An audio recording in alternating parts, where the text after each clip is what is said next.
Cybernation Uncensored.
Ah, the mute gods have been satiated, my lord. Okay, this is why I just said a moment ago, I wish there was sound on OBS. Goodness gracious. Hello everybody. I'm very sorry. We are like a solid 2 minutes in. So that is my oopsie. Uh, I am GM Capricious Nature, bringing back our Cyberpunk Nomad stream. Season 2, Session 3. I'm going to have my players reintroduce themselves, and we'll start that again. So, Mark, go for it. I'll do the truncated version because you get to hear me every Friday here as well. So, yeah, Mark here every Saturday for this game. Fridays for Fallout. It's the same time, isn't it? Yeah. And Sundays over at twitch.tv/Heroes in Theory for D&D. Perfect, thank you. Chuggy, go for it. Let's try that again. All right, I'm Chuggy. I'll be playing T-Bar, the Nomad tonight, and on Sunday and Monday I stream D&D on my channel at Chuggy305 on Twitch. Perfect, thank you. Raven, go for it. I'll be playing the solo slash tech today. You can find me all over the internet at Doña Trece Cuervo. You can find me here every Friday for Fallout Asia, and every Saturday for Fallout or for Cyberpunk Goes Nomad at Cyber Nation Uncensored. Thank you. Perfect, thank you. Johnny, go for it. I am Johnny Drop. You can find me lurking on the Cybernation Uncensored Discord under the same name. You can find me here every Friday and Saturday for these games, and you can check out my SoundCloud if you like at Arxon. Perfect, thank you. Vampire, go for it. Vampire Bites. You can catch me here every Saturday night playing Mojo, the lawman turned nomad. You can catch me in all sorts of other people's Twitch streams, cheering them on, as well as various Discords across the internet. And occasionally on my channel when I feel like streaming something. Occasionally when you feel like streaming something. I guess, yeah. You need to get back into that seat. Come on. Keep them coming. I want to see more. I want to see more Raven. I want to see more Neon coming in. Y'all need to be on that stream more. And speaking of Violent Neon, go for it. I am Violent Neon. I am joined today by Bastion, my furry, and you can find me here every Saturday playing your Domino, the resident driving nomad, and if not here, you can find me on Cybernation Uncensored's Discord as Violent Neon. Awesome. Thank you. We are all. I'm even dropping in my little emotes, kitty. We're all freaking out over the cat. He was demanding of attention, so. Hey, at least you have a pet. I'm with my girlfriend here, stuck in an apartment that has banned us from having dogs or cats or anything, and I wish I could get a pet so much.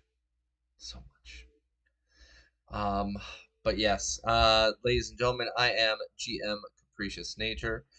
Dropping in all of our links. Everything is up on our Twitch, and I have 2 more to add in on there for today. So to start us out, we've got our music today is actually being provided by 2 different sources. We are actually listening this evening, to Bass Ape Records. Tim has sent me over a wonderful track called Faith, and I have brought that in for our Twitch stream here on Cybernation Uncensored.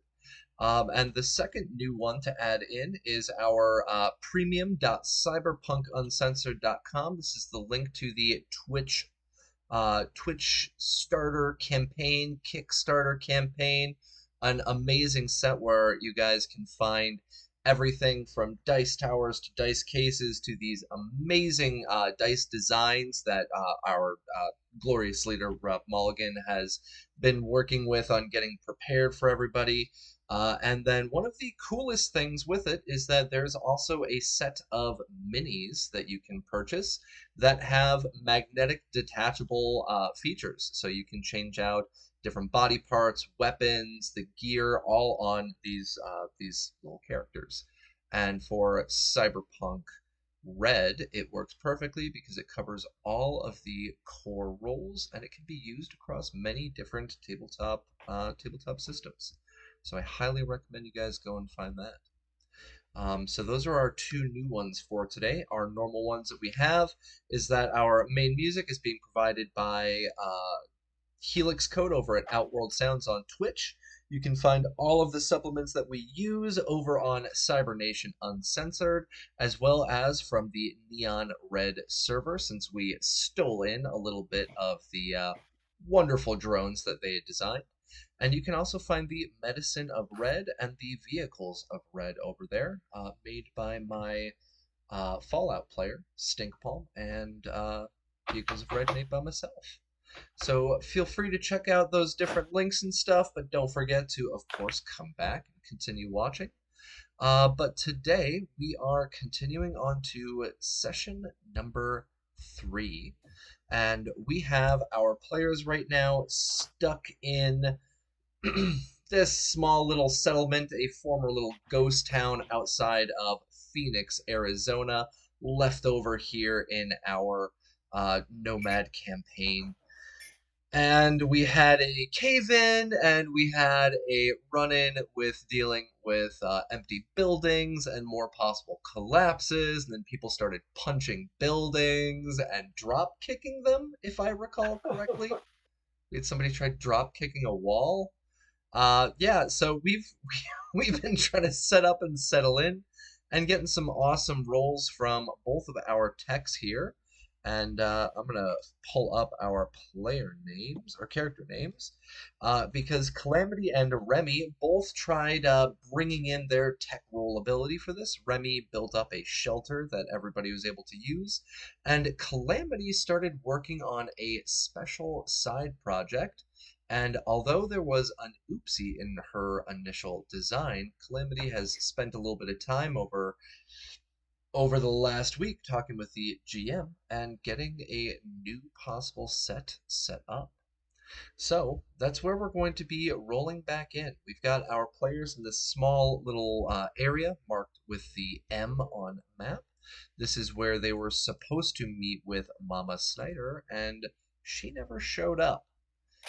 We've got Mojo sending out a bunch of his lawmen over to Phoenix itself to start sussing out the situation a little bit, picking up supplies, and we've got our characters here trying to survive and live in this small encampment. So it's time for me to shut my face and for all of you to go ahead and start. So what are you guys doing? It's a nice, very clear morning. There's literally not a cloud in the sky. It's around 8 a.m. Breakfast is being cooked. So what's going on with our crew? Well, we collaborated for a bit and decided that we want to spend the next 2 weeks just getting ourselves established here and situated, sussing out the land, maybe get everything repaired and up to snuff, and just, take care of that, and then heal up, repair, and maybe run some side hustles. Just so that we can have a little bit more cash flow before we jump into maybe finding us a side job or an actual job to do in this area, or finding Mama Snyder, find out what's going on, and really get to the root of everything that's going on and figure out who the hell we are right now. Alrighty, that sounds like a plan. We've got everybody looking right now to try and pass up some time, and yeah, we discussed that at the end of stream and a little bit off camera. One of the things that we noted was the fact that our players in real life have been playing now for many months, but at the same time, only about 8 days have passed in game. It's literally been like a week. So things have been going crazy, and literally the entire world for them has been turned upside down in the course of a week. And yeah, they need a break. And so we're going to be streamlining a little bit here. What I'm going to have you guys handle first is with the camp. If I can get all of you to please give me a basic tech check. Everybody, give me basic tech check. And we're going to see how well all of you work together on fixing up this area.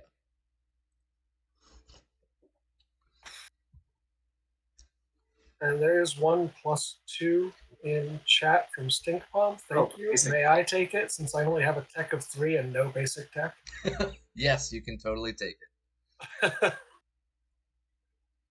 Oh. Domino. Goodness gracious. Remy. But I'm focused on. I have repairs to do on me and my car. Yep. Which one of these convenient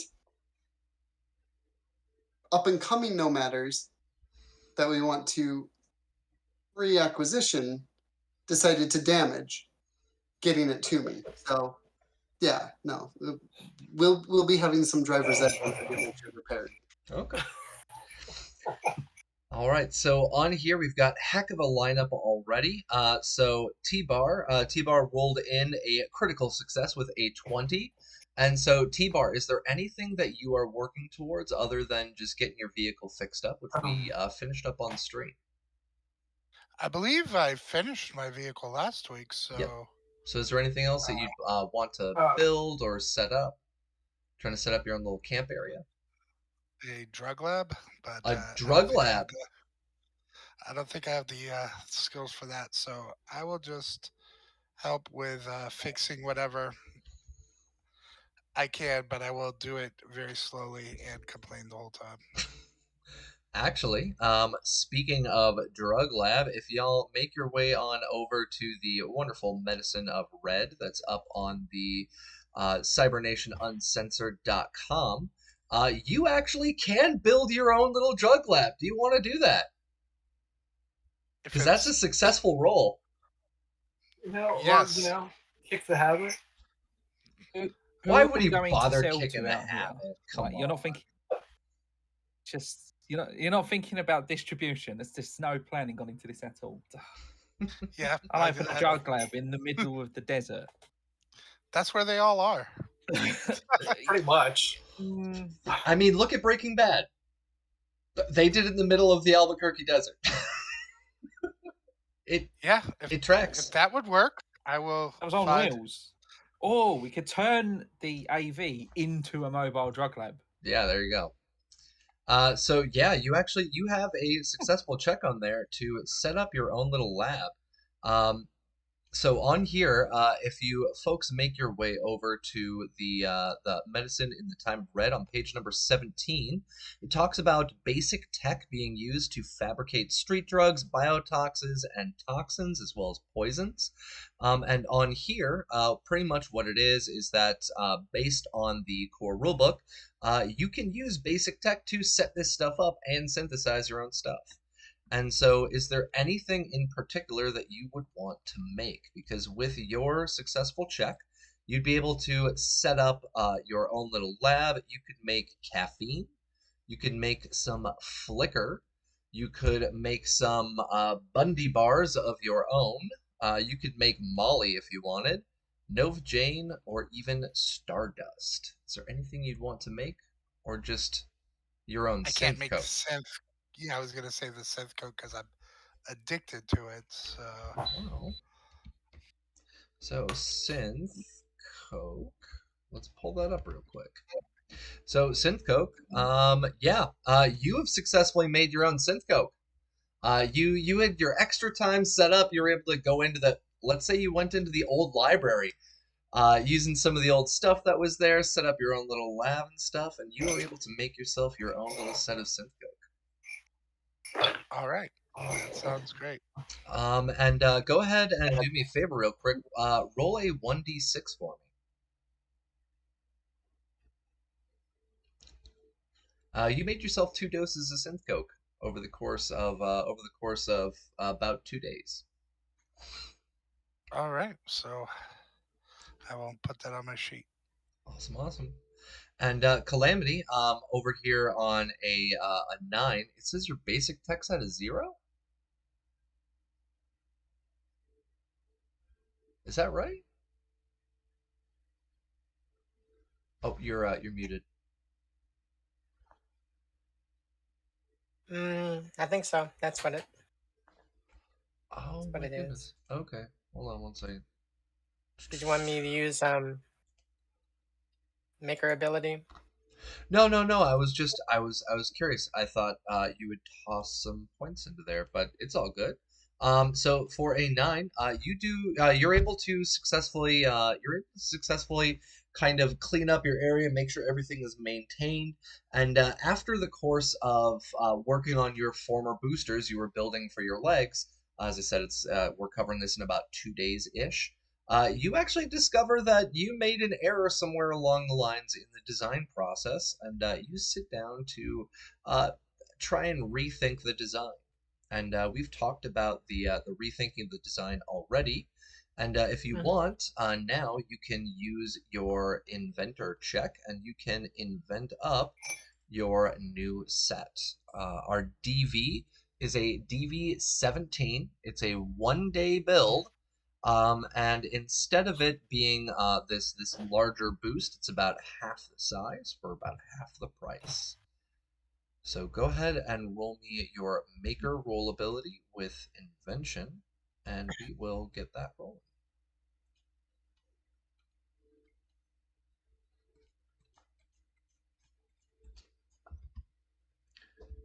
That is actually perfect. That's what you needed.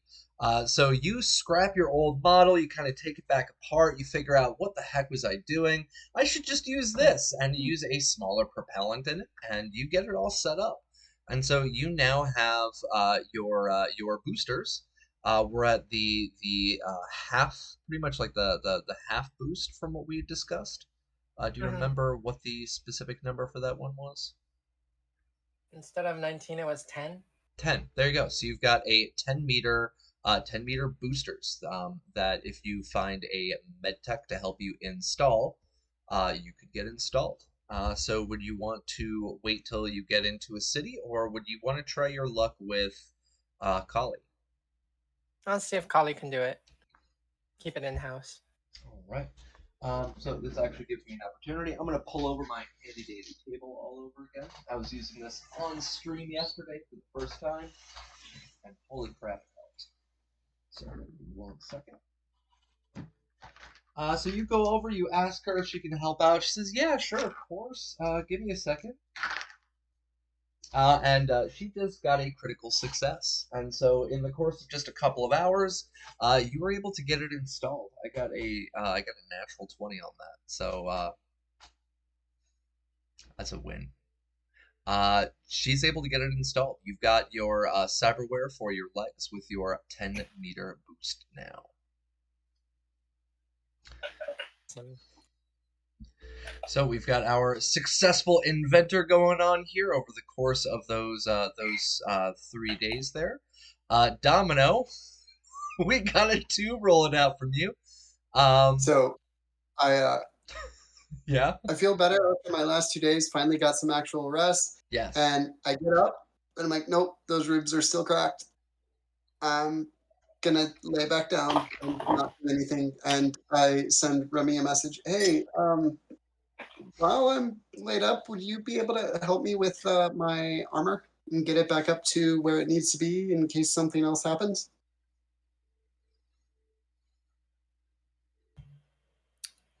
Yeah. I'll do that. If you need your car worked on too, I can take care of that. I can do all Would sorts be of stuff. awesome. Be careful. The second Jack overhears Remy going, "Yeah, I'll work on your armor," he also just walks over, but they're like way less courteous. He's just like, "Yeah, me as well. Thank you very much. You're a gent," and then just dumps his armor jack. Like, I imagine Domino was taking his armor jack off and is like presenting it to him. Jack just dumps his armor jack on top of that and then walks away.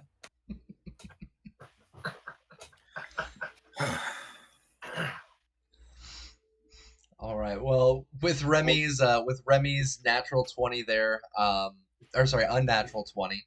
I'm gonna say that's a yes. You guys are all good on that. Both of you are able to get your armor repaired over the course of those 2 days, all the way back up to full. And Remy as well. Let's see. How long does armor take to repair? Does anybody know offhand? Just a few hours. It's just yeah. Is that the 6 hour one? Trying to I remember. think so. No, I think it's even less than that.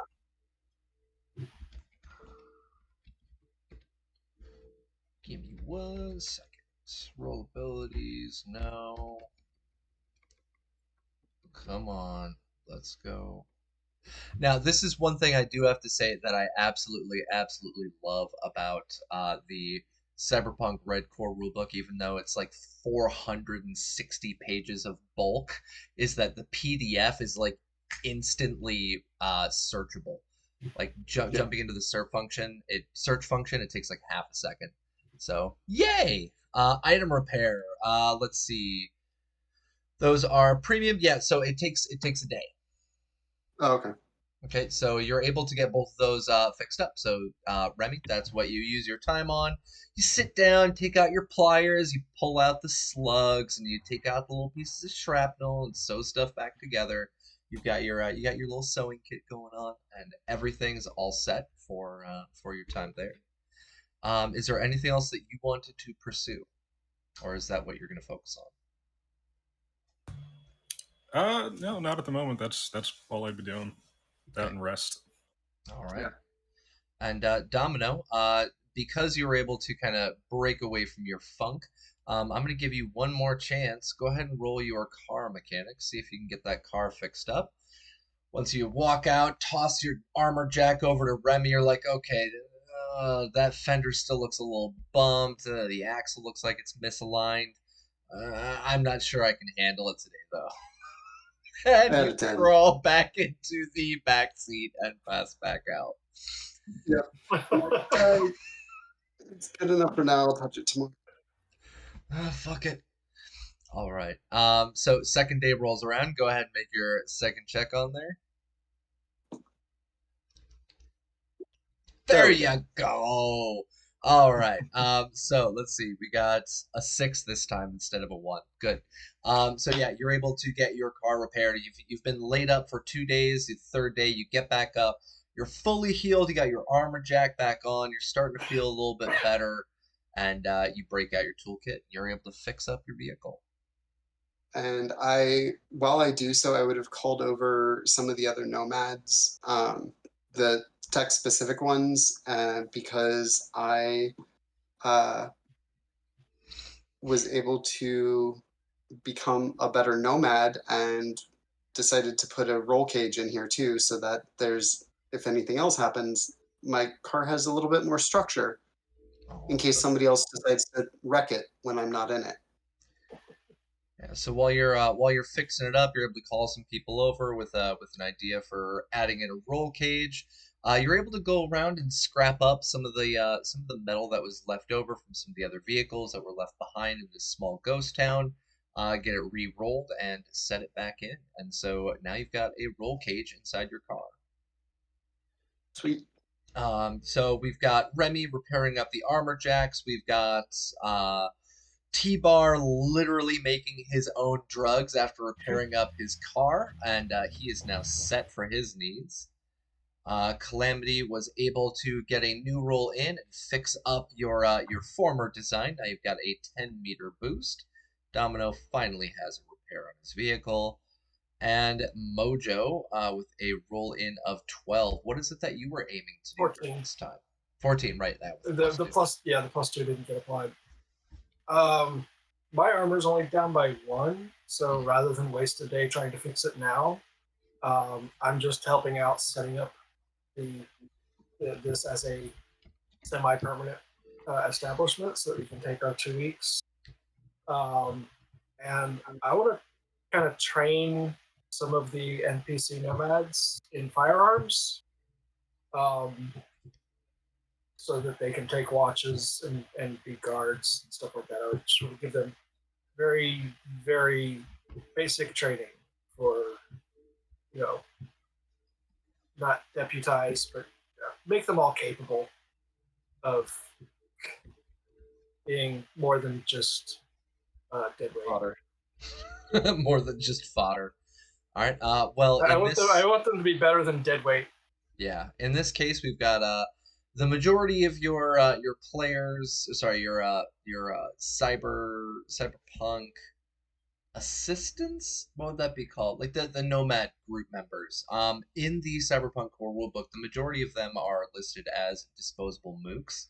So, Yeah. with your tech roll, what I'm going to have you do right now, since you're trying to train people to be a little bit better with their weapons, go ahead and roll either shoulder arms or small arms, and we'll see if DV17, if you're able to beat that, then you will be able to upgrade some of our new Snake Which Nation members. which weapons do they currently have access to? Is it like a rough even blend? Because I've got base 14 for both of those, so I can train them in either one, depending on what we have more access to. I Well, think I prefer shoulder arms; it's more versatile. I'm just saying, But in general, you could use either of them. When it comes to what they have, that's actually part of the generators that I use. So when they get brought in, that's randomly generated. So I don't know. It could all be right, anything. They could walk in with a rocket launcher for all I know. We already saw that happen with our scooter. All right, let's go ahead and day one we'll train them on shoulder arms then. Okay. Let's see, what did we get? 21. Hot damn. All right, roll me 1d6.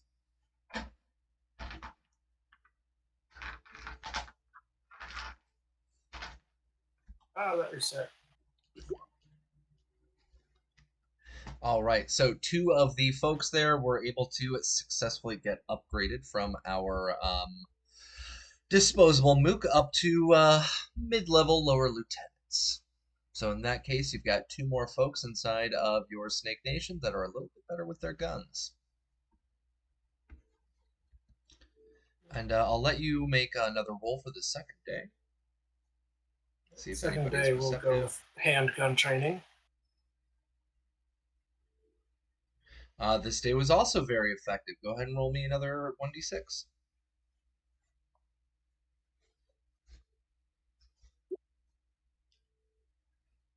Damn, 3. So now you have a total of 5 people out of the 10. So, or sorry, you were at 12 now.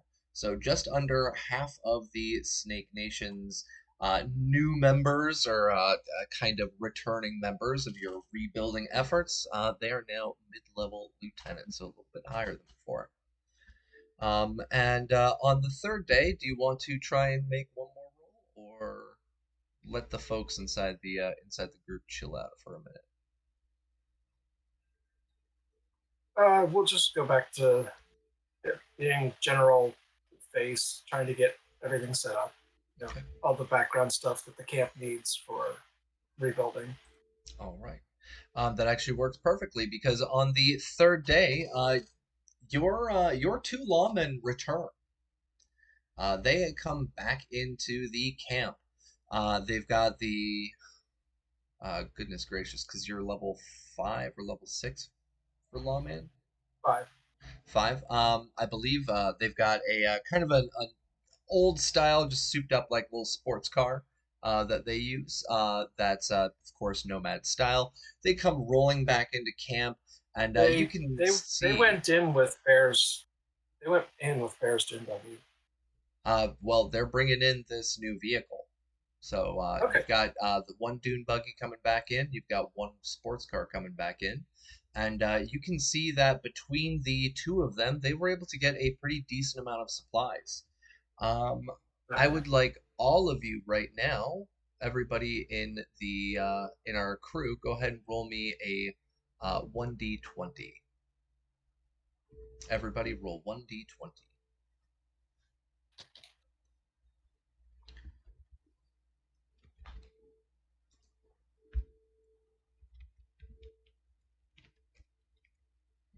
Well, we've got both ends of the spectrum covered and the middle.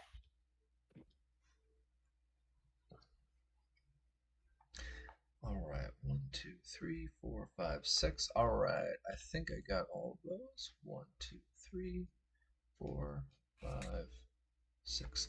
Cool.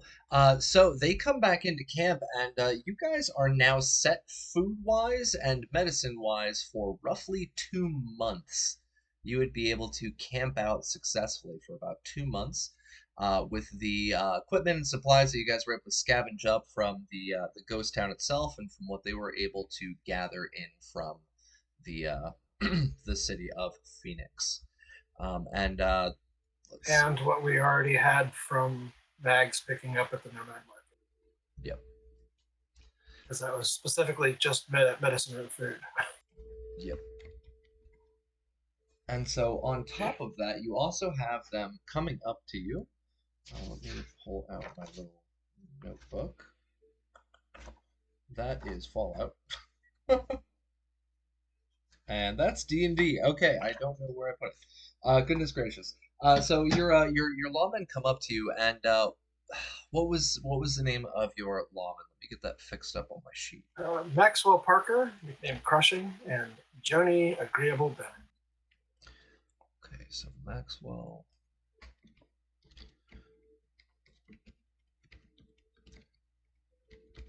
Maxwell Parker and Jody Bennett. Joni. All right. So Maxwell comes up to you, and he gestures for you to come on over, and kind of gestures to you to walk over to where Domino is at, and he says, "Can I talk to you really quick?" Yeah. And So- he walks over with you over to Domino, and he kind of leans down underneath the car because you're slid under. You're still working on your vehicle fix up, and you hear Maxwell speak down to. He's like, "Hey, I got some news to share with you, man. Can you roll on out for a second?" Yeah, what's up? And Maxwell looks at both of you. He's like, when we were in town, I was able to get this car because there's an impound lot that we ran across, and in that impound lot, I found some motorcycles and some cars that all look to be Nomad. Address. He opens up his agent. He sends you a ping location. It's right on the outskirts of southern Phoenix.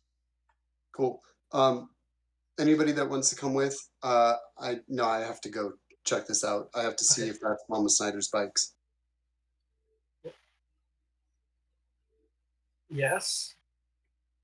This is something we need to do. Let's assemble and do it properly. Don't just go run off. Right. Which is again, I'm. Let's get everybody together because I'm getting in my car and I'll wait for a passenger or three and then we can go. Because I need to make sure because if it's not their bikes, I don't want to pull people away from setting up this camp.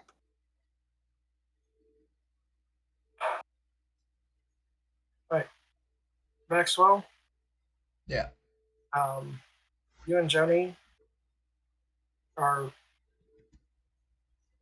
kind of in charge. Yep. This is our new base for the current foreseeable future until we figure out what we're doing and where we're going. I'm going to take the corker. We're all going to go. If those are Nomad bikes, whether or not Mama Snyder's involved, we should probably see if there's other brothers in lockup. Yep. So I think we should all go. All right. Okay, So again. what do you need us to do, boss? Keep the camp set up, going. This is our new permanent base camp for the foreseeable future. Hopefully, we won't be gone long enough for you to need to worry about what comes next. That's for us to deal with. But we got to go investigate this first. All right. Yeah. No worries. We'll make sure stuff's running smoothly here while you're gone. And you see him. If we're not back in a week, take over. Find other nomads and regroup and actually make a pack and family. That's my next plan of action anyway. After this. Well, I mean, that's kind of the Snake Nation way, isn't it? That's right. And he gives you a thumbs up, and he's like, "All right, well, yeah, no worries." And he starts heading off to get Joni and start getting all of their stuff unloaded, all set up for the camp. Now, in the meantime, before we have Domino grabbing folks and heading out, two things. Number one, Handsome Jack, thank you very much for the gifted subs. Both of those are actually to two of my players, so I really appreciate that. Thank you very much. Yeah, so we've got two gifted subs there, and we've got a minus two. A -2. So you got to give and take, give and take. Yep. So thank you very much, Jack. Appreciate that. And speaking of Jack, we've got Jack here, who also got his tech roll. Devilish Jack Holmes, you got a 12. What were you aiming to do during the about 2 days off-ish? Would be attempting to look busy whilst actually doing as little as possible.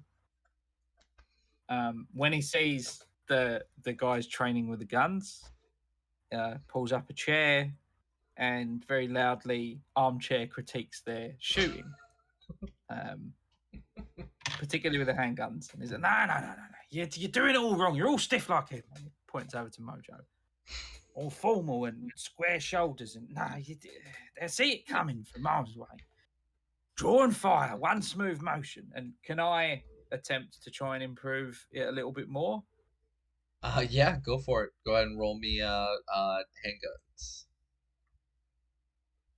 or small arms. Holy shit! Yeah. Right. So you come up and you fucking quick draw, and you're teaching them as well. Go ahead and roll me 1d6.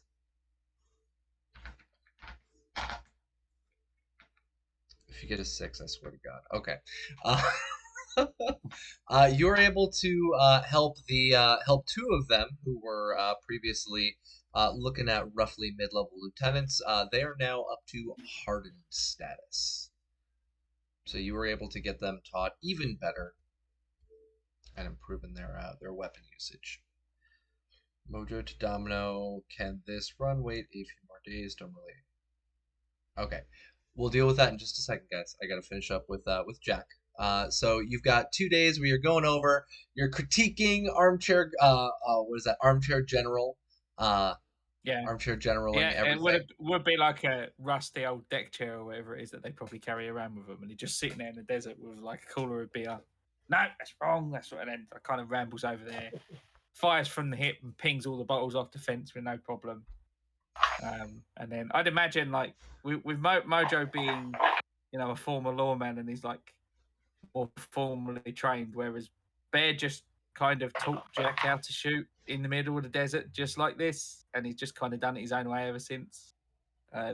So it's more of an informal, kind of relaxed posture. He pretty much always fires from the hip.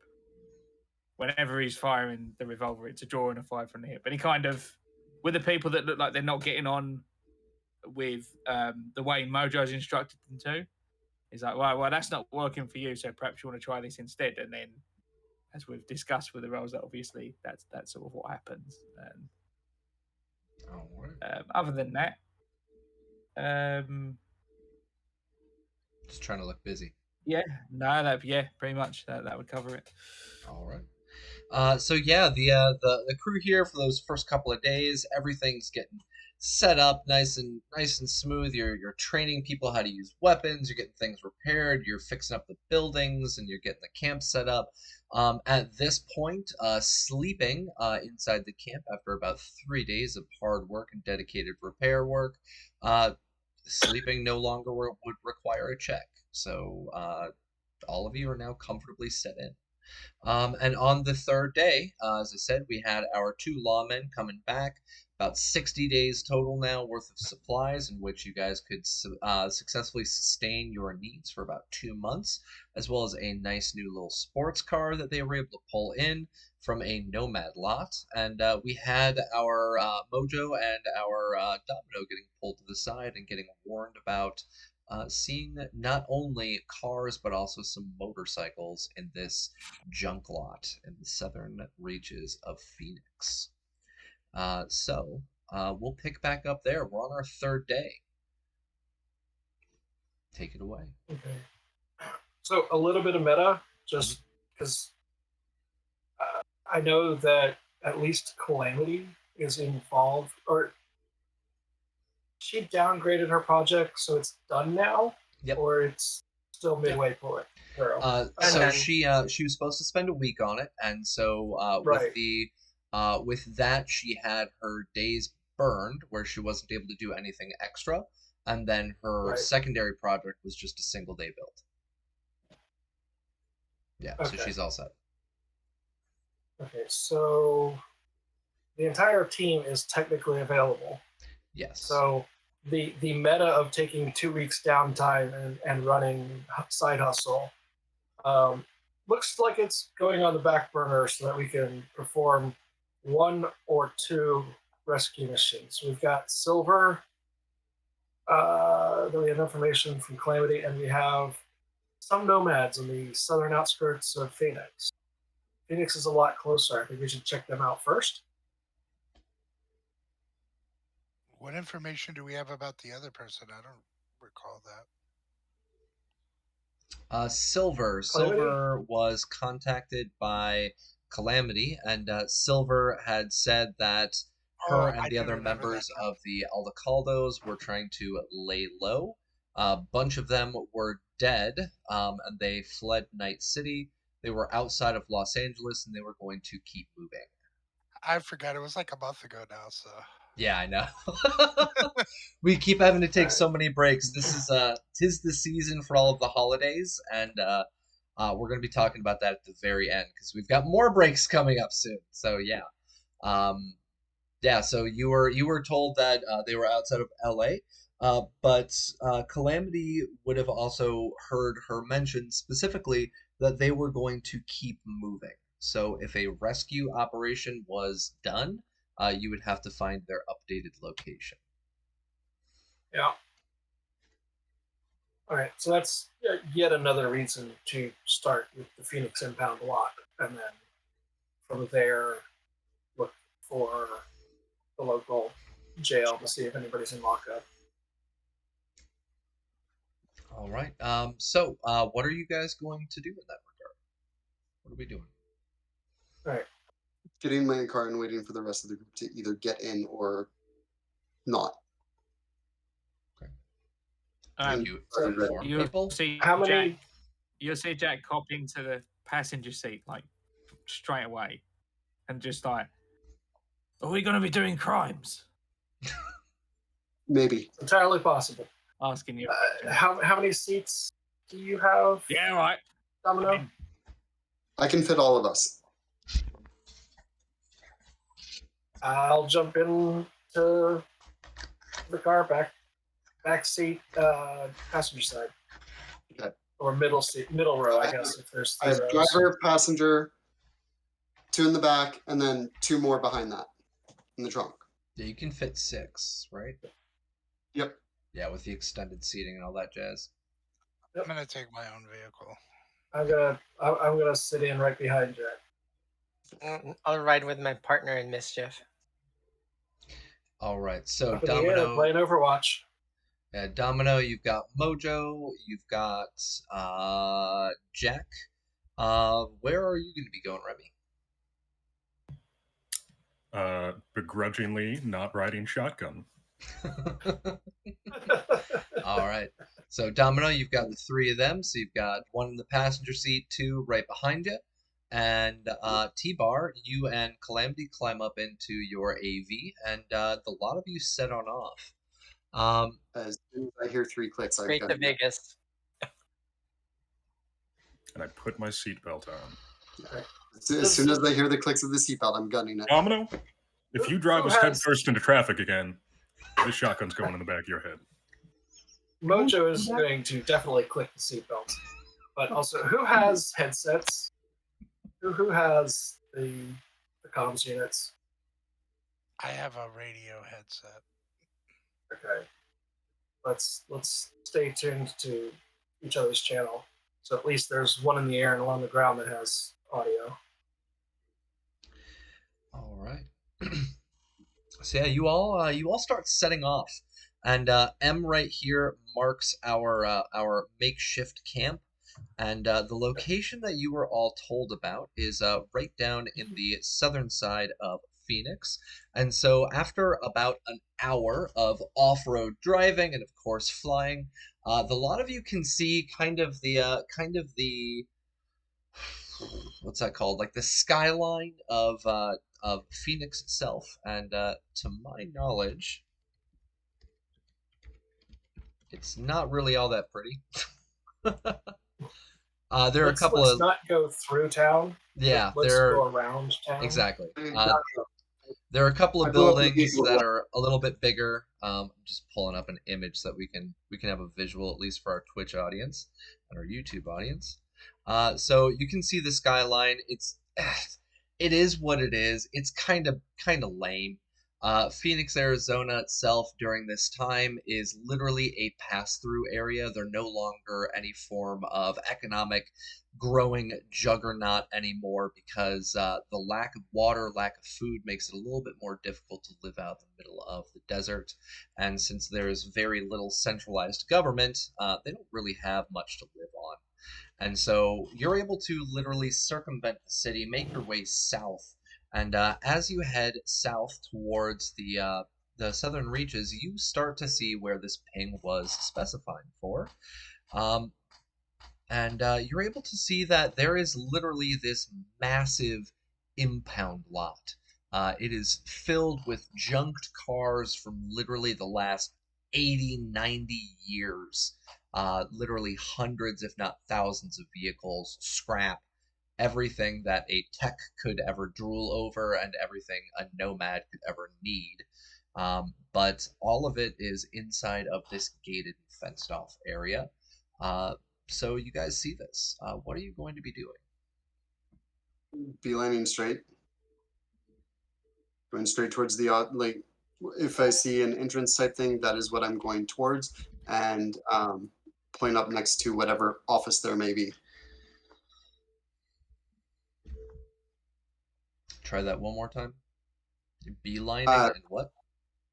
Beelining straight to the entrance area, and if there's like an office building or a shack set up for like the welcome, like, hey, come talk to us first and we'll let you see the lot, and going there first. Okay. And parking in front of it. All right, cool. That's what I was just trying to double check. So yeah, you're able to pull up straight in front. T-Bar kind of lands, I'm assuming, outside, or do you go into the fenced area? I was actually going to fly over and ask Calamity to see if she sees any motorcycles that look new Okay. or recent. All right. I will actually have Calamity go ahead and roll me a perception check, and T-Bar go ahead and roll me a flight or piloting check. See if you can do this somewhat covertly.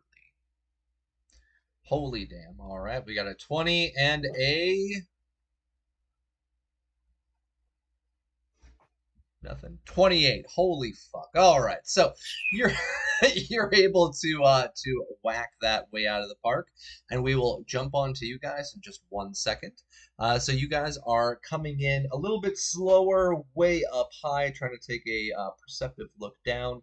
And Calamity, you're sitting there with your rifle, looking down with your scope, trying to look at what's down in this lot. In the meantime, we have Domino pulling up to the front of this building, or front of this gigantic lot, and yes, you do see a small building that's there. Sitting inside it, you literally see this just morbidly obese man, probably 700-800 pounds, just disgusting lump, sitting with a tiny little fan that's just blowing on his face as he's sitting there behind a computer. And he sees you pull up and just kind of cocks you this glance like, oh. I get out and I walk straight up and I was like, some friends of mine were here the other day and they said that you have some motorcycles here that came in recently. I want to see them. Motorcycles? Yeah, I got motorcycles. Ones that came in within the last week or two. Yeah, got some of them. Some of them impounded bikes. It's been sweet business here. What happened? What did you? What about? Can you tell me anything about it? Go ahead and roll me human conversation. All right, conversation. I'm going to put 2 luck into this. All right. And we do have a +2 in chat, but that quote unquote has been exclusively assigned to Calamity. So I think there was also a -2 from Yes. earlier that we haven't be- burned yet. I will be using that at some point. Don't worry. I think there was an earlier +2 that I would also like to claim. I That was used already that one. used. Oh, Yeah, that my was second well. use. All right. I'm keeping track. Don't worry. Don't worry. Trying to do my best to keep my eye on chat because yesterday I was very much so absent. Can I make a bureaucracy roll to help his conversation? Ooh, ouch. Yeah, go ahead. If you're able to get the DB I've got set for this, you can kind of swoop in and help out. I'm gonna burn all. I'm gonna burn all 4 of my luck right up front, because otherwise I'll forget about them.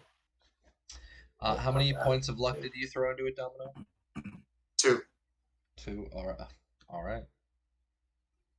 Okay.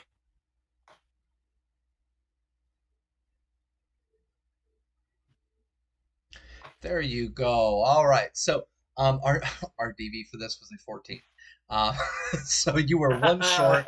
Mojo rolls on in, and he kind of backs you up and pats you on the back and starts talking with you, and he just sits there. He's like, "Well, about a month ago now, we got Medicore coming in and cleaning up all them roads for them pesky fucking nomads and just messing everything up, riding through town, shooting that shit.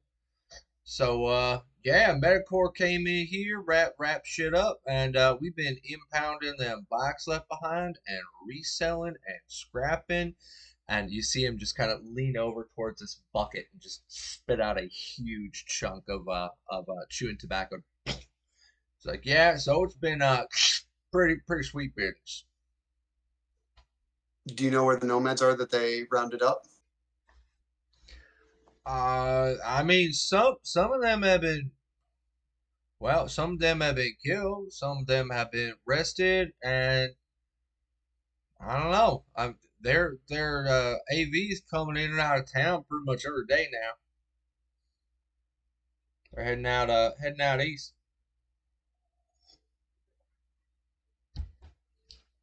East? Yeah, it's heading straight out towards the desert. I have no idea. Let us see those bikes. Yeah, come on in. Your friend here seems to be a little bit more business savvy. You got the Eddies to be buying? If we find something we like. Can I get some assurance?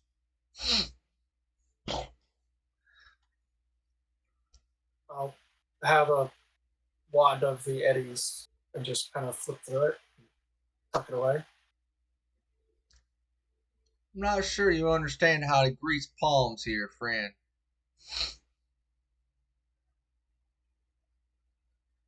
I'm not sure you understand what we're asking. We're asking to see the bikes. I'm fully aware of that. And I gotta make sure my stock's protected because there's... And he kind of leans over. You can see him just kind of shifting. He's like, there be 4 of you and just 1 little old me. and he spits out another glob. If we were going to hurt you or kill you to steal your inventory, why would we bother talking to you first? I don't know. You see him kind of just scratching the side of his face, and he's like, "My palm still ain't greased, though, buddy." Shotgun up to his head. Well, maybe you can grease it with some gray matter, or you can show us the bikes. And that's what I was worried about. And you hear him whack a little button on his desk. His security shutters come on down, and the gate remains closed. And while a lot of you are dealing with that, we've got Chuggy and we've got Calamity up in the air. Calamity, you rolled a 20. We have T-Bar rolling around up there with a piloting of freaking 28. So you're able to go in kind of low, kind of high without being spotted at all. And Calamity's able to see down, and you're able to find literally a smorgasbord of different kinds of vehicles. Everything from brand new models, like models that are cutting edge, brand new, released in the area, way older models, and you do in fact see a set of motorcycles. You see a lineup of them, probably about 10, of all different various makes and models. Anything brand new looking? Go ahead spotless and kind of- With go the ahead. Snake Nation, like before the vehicles were marked before the acid rain, I was just wondering if maybe the motorcycles still had any kind of mark. They may Yeah, not have been. go ahead. I was going to say they may not have been in California during the acid rain. Yeah. So you're looking specifically, Calamity, you said, for are they newer kinds of motorcycles? You do see a couple that look like hardcore street bikes, like 1000cc street bikes. You also see a couple that look like more along the lines of older, like Harley models, cruisers.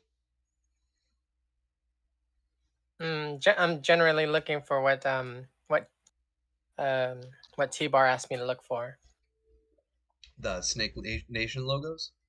Mm-hmm. You are unable to really see those from a direct top-down view. Tap him on the shoulder. I'm not making out what I can't make anything out. I need to get closer.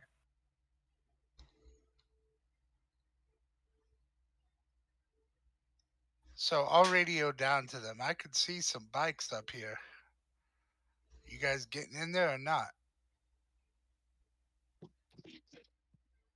We're currently providing a distraction for you.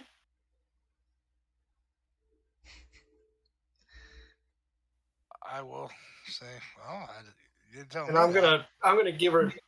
I'm gonna give that as low and under my breath as possible, just in case you can hear through those shutters. So I will get down lower so that hopefully try to drop actually into the yard. Into the yard, yeah. By the motorcycles. All right, sounds good. And holy shit, we've got Handsome Jack jumping in here with even more gifted subs. Thank you so much, man. Really appreciating it. You're definitely brightening up a couple of people's days on here, including Stink Palm, who is another one of my players. So, yeah, this is awesome. Thank you very much. And with our Chuggy's T-Bar trying to figure out if he can just kind of duck down straight into the lot. Go ahead and roll me a piloting check. Be careful, there may be automated defenses.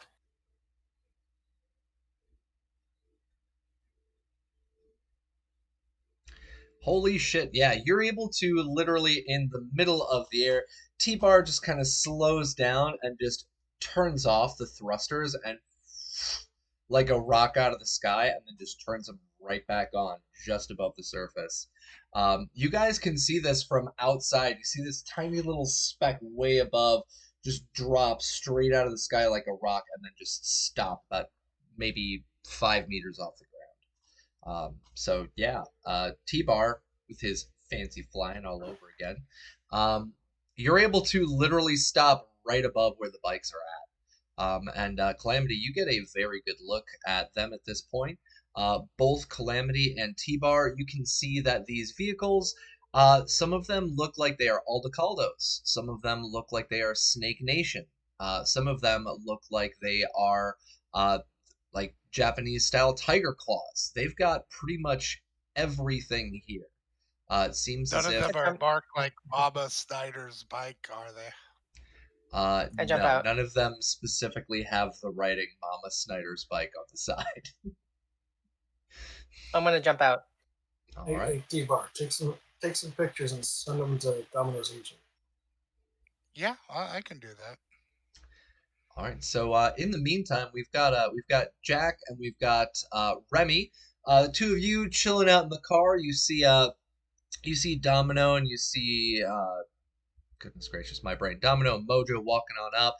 Both of them are talking and chattering with this literally like full booth of a man who's kind of messing around on his computer. Then all of a sudden you see Mojo whip out a shotgun. He whacks down on a little button, and these shutters slide down outside of this little booth. What are the two of you doing while all this is going on? Okay.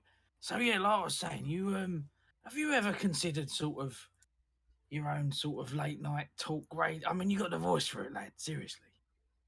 No, and then the shutters come down. Oh, fuck! For God's sake. Oh, son of a bitch. Why do Why we they always got to send? do this?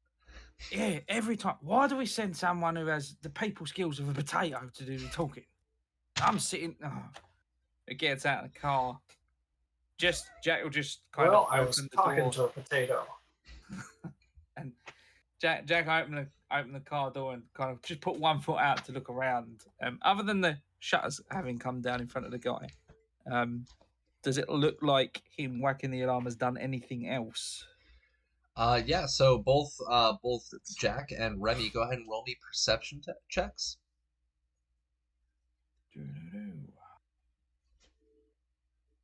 Okay.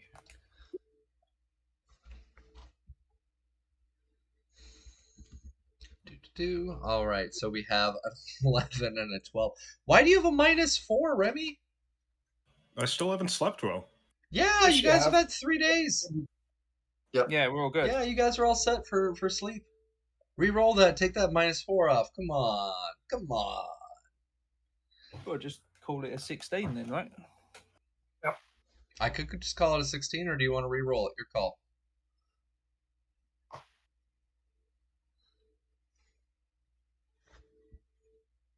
Oh shit. Okay. Well, there we fucking go. All right. So no, don't call it a 16. Call it a what is that? 30 something? I don't even know. I can't math. 25. 25. Yeah. This is a tabletop live stream, not a math session. So it's a number that's high. So yeah. So you've got like 70 something. I don't know. So you've got a very high number.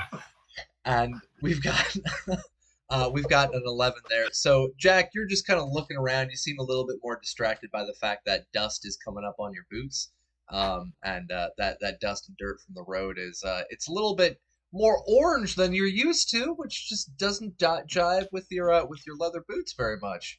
So it's making you a little visually, aesthetically uncomfortable. Looks down, beats the dust off. Oh, we were busy. Remy, on the other hand, yeah, we were busy. Wait, what's going on? Remy, on the other hand, you're able to see that not only did the shutters come down, but very similar to what happens on vending machines or vendit machines, you can see a couple of sets of what are called flamethrowers pop up on the top of this little booth. Directly above where Domino and Mojo are at. Y'all hotheads better scatter. You gonna get real toasty real quick. All right, and that's what you were able to shout out and barrel out before our initiative. So do we need to roll initiative? I don't know. Mojo and And Domino, what the heck are you gonna do? Oh, I'm shooting him. Oh my lord! All right, roll initiative. I got a 14. All right, everybody, go ahead and roll initiative. I'm gonna set this up so that we can go through cycle, All right. and I'm gonna break out my handy dandy notebook.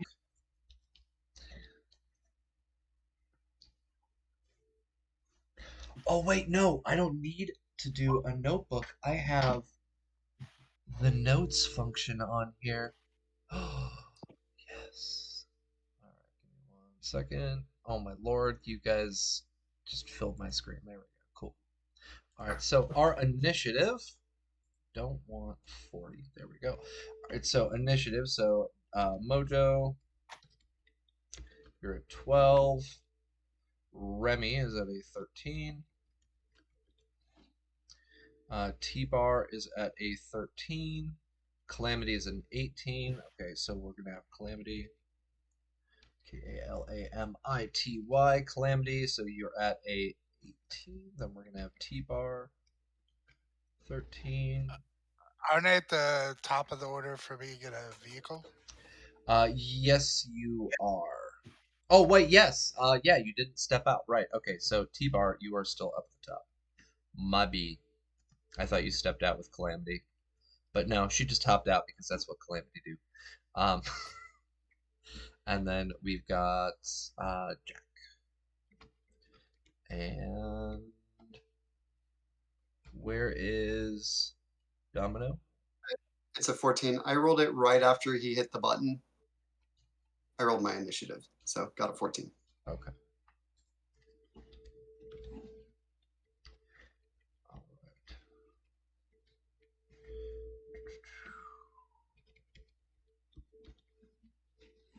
So, first up is going to be T-Bar, then Calamity, Domino, Remy, Mojo, Jack.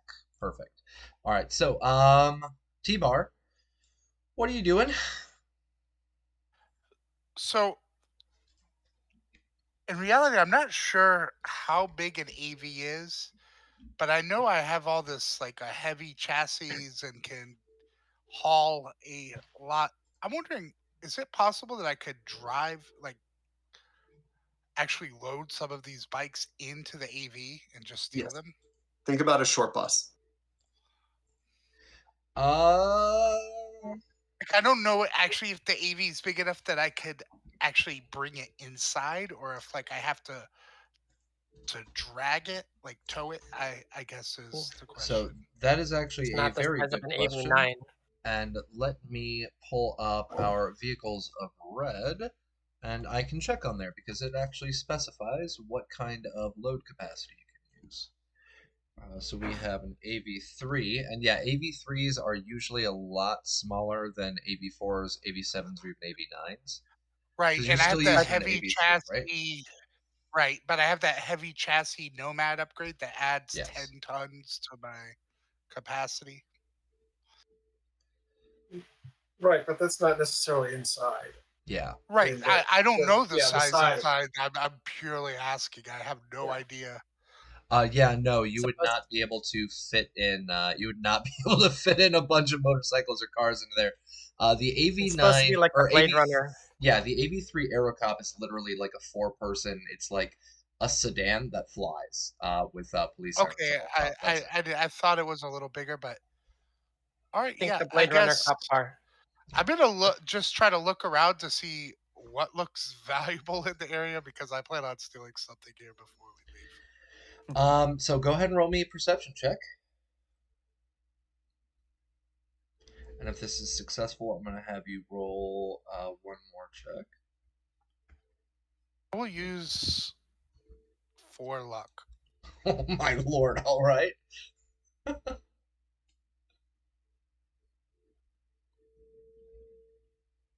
So 18. All right, yeah, that passes up the DB that I was looking for. So go ahead and roll me, because I know, as always, this is not D&D, and my brain still thinks on D&D even a year later. So give me 1 second. Uh,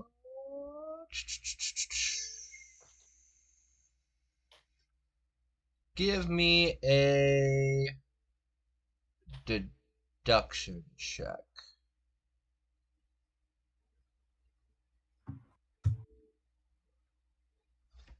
Yeah, deduction. That's about what I expected.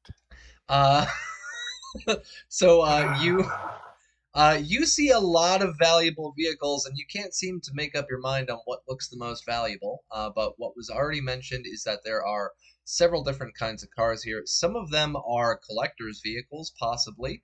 Some of them are new vehicles. Some of them are like the street bikes and stuff. Those can get pretty pricey. But you have no idea internally what values Do any of them have any cool flames on the side?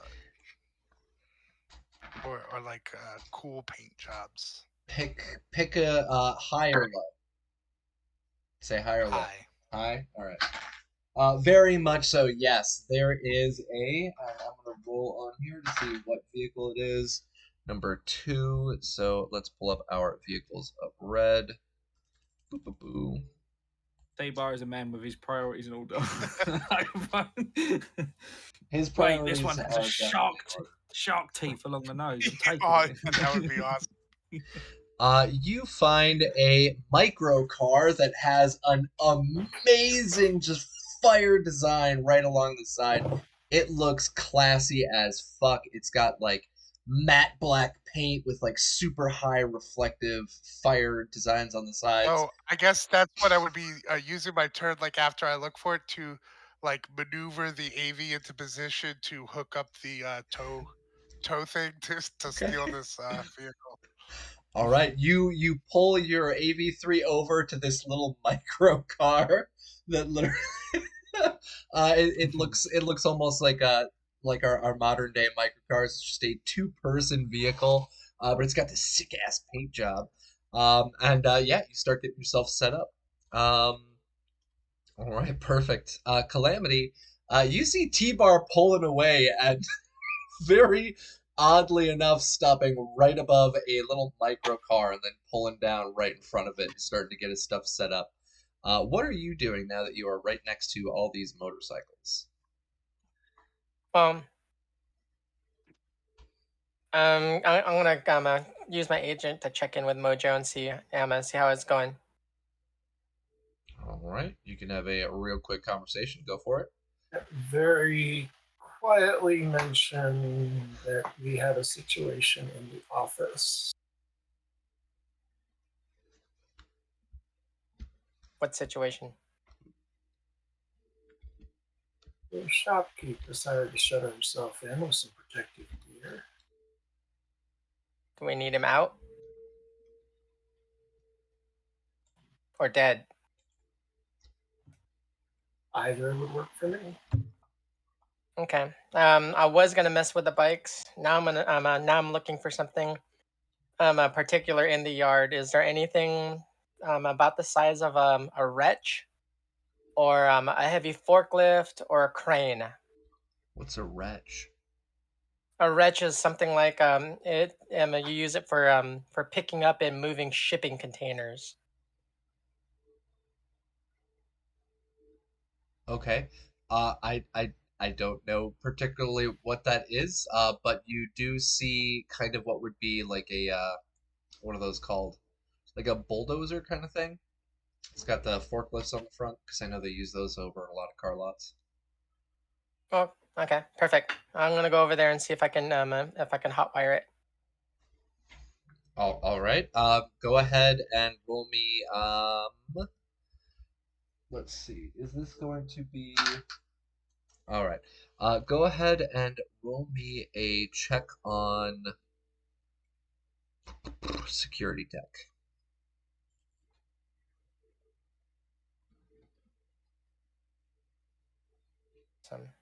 Okay. You're able to get up to this bulldozer with little forklift on the front, and you start pulling at the handle on the side. And as you try yanking on that, it doesn't seem to open up for you.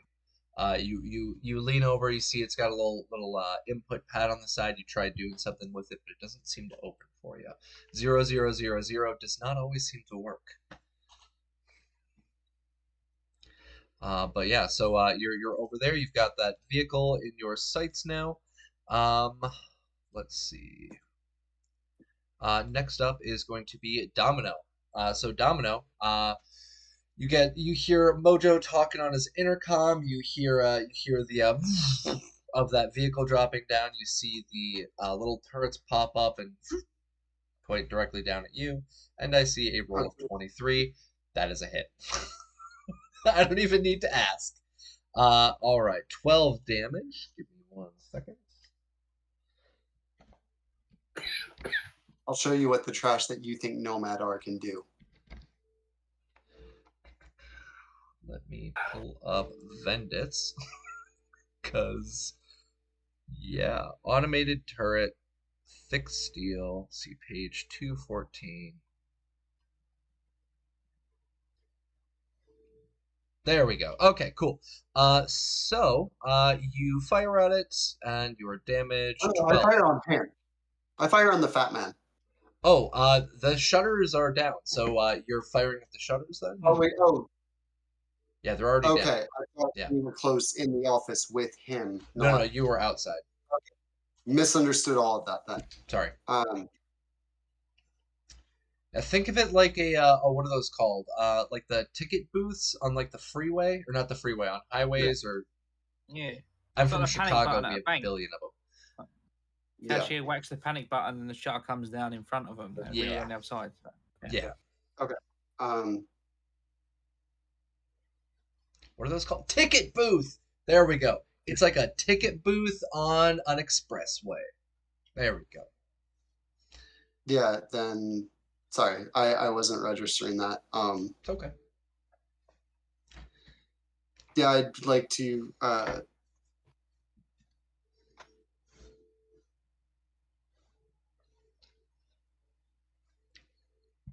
You've got these two There's turrets that two are turrets. focusing on you. That's why I was saying Yeah. I don't even need to Yeah. ask. Do you want to shoot them? Yeah, no. I want to get. I'm going to back away from. I'm going to. Is it? Does it look like it's possible for me to get around behind that building that he's in? Yeah, The ticket booth. it's just a tiny little booth area. Okay, and if I were to get behind it, would I still be in line of sight of the turret? Very much so, yes.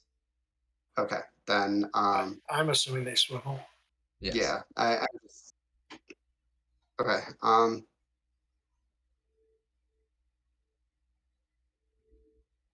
I'm gonna go back to my car and I'm gonna say, hey, Remy, can you load your arm and kind of blow that place up?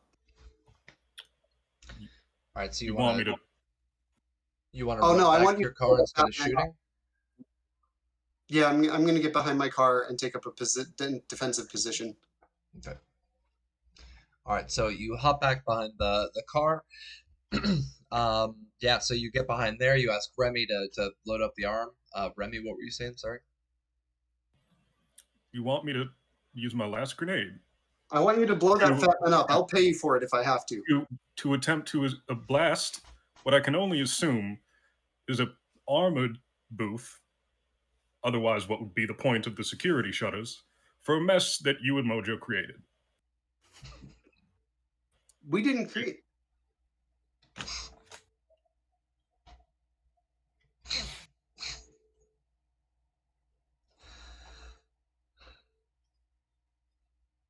I'm just trying to get our family back, and this fat son of a bitch threatened us.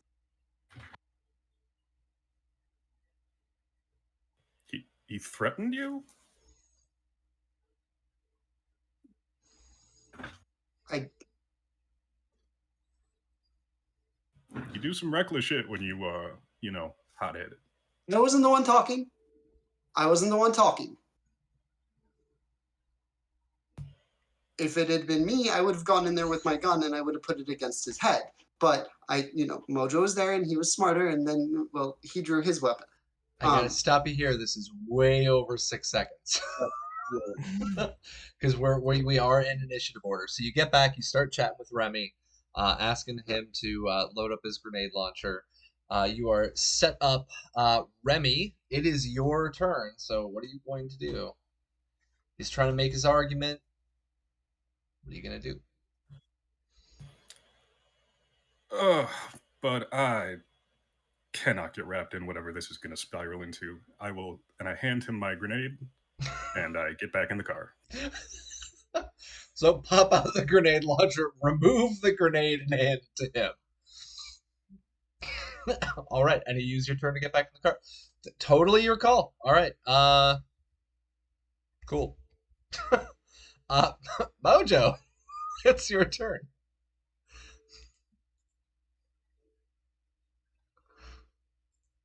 Mojo's going to walk calmly back to the car. Okay. So you walk calmly back to the car. Hey, D-Bar, what's the situation out there? I almost got this car hooked up. Just give me a little bit of time and I'll be ready to go. What lad? All right. I gotta ask real quick because it's blowing my mind right now on the video. Is your arm moving, or is that the filter that's freaking out on your arm? My arm's moving. It's an ADHD. Oh. My leg is bouncing and my arm is resting on my leg. Gotcha. Okay. I was like, is there something wrong with my video feed? Am I going crazy? Okay, no, that's fine. No, no, it's just me. No. You're fine. I have the exact same thing. My foot's going at it right now, so totally understand. Yeah. All right, so Mojo, you make a radio call over to T-Bar, asking him. Jack, it's up to you. What are you doing? So they were. I don't know whether you let it slip, but that you mentioned or was it intentional? They're flame turrets that are on the roof of this thing. Yes, they are flamethrower turrets. Oh, yeah. I imagine that'd be quite obvious because they've probably got the pilot light in front of the nozzle.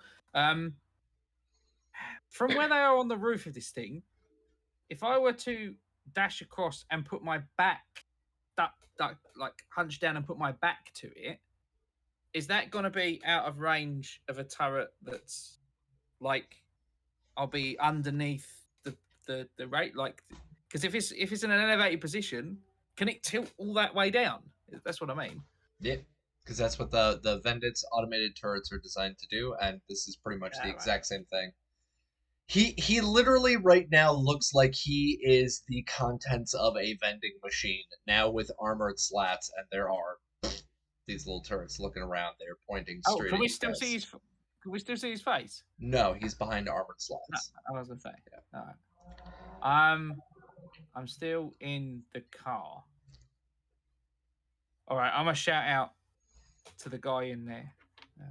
Look, you'll have to excuse my friend. He's not versed in the ways of bribery. Just look, we just want to go in and have a look at the bikes. I'll go in there with you by myself if necessary. And I'm afraid if you don't acquiesce to our request, our friend there in the sky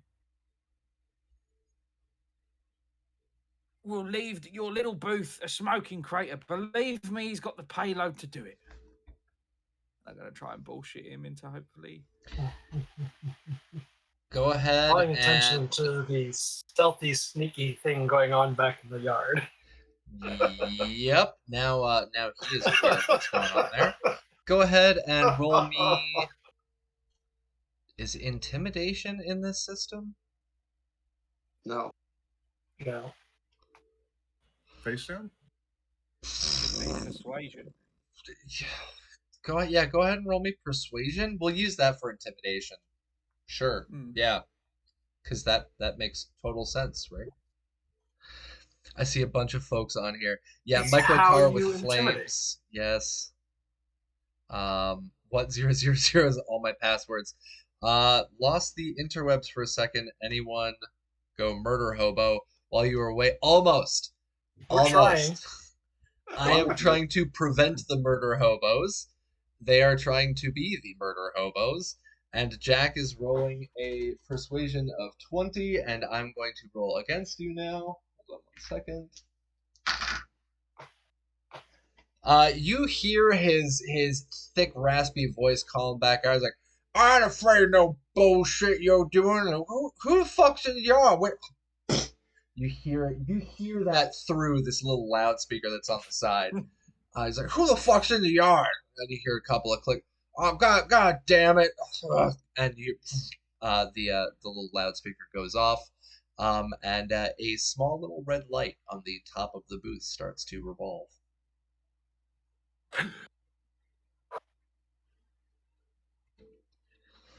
You would have totally gotten that because you got a 20, but I got a natural 10.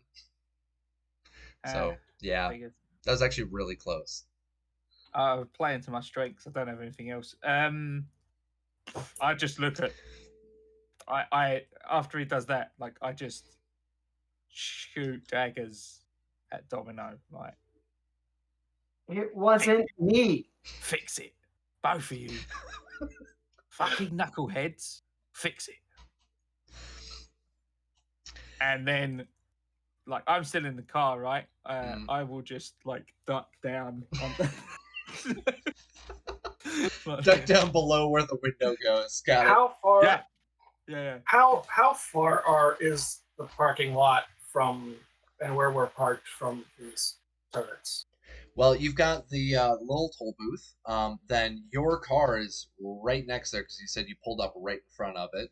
There's the gate ahead of you that's closed. So the distance between those turrets to your vehicle is about 10 meters total. Or sorry, not even 10 meters. That'd be like, what, 5 meters? Yeah, about 5 meters away. Okay.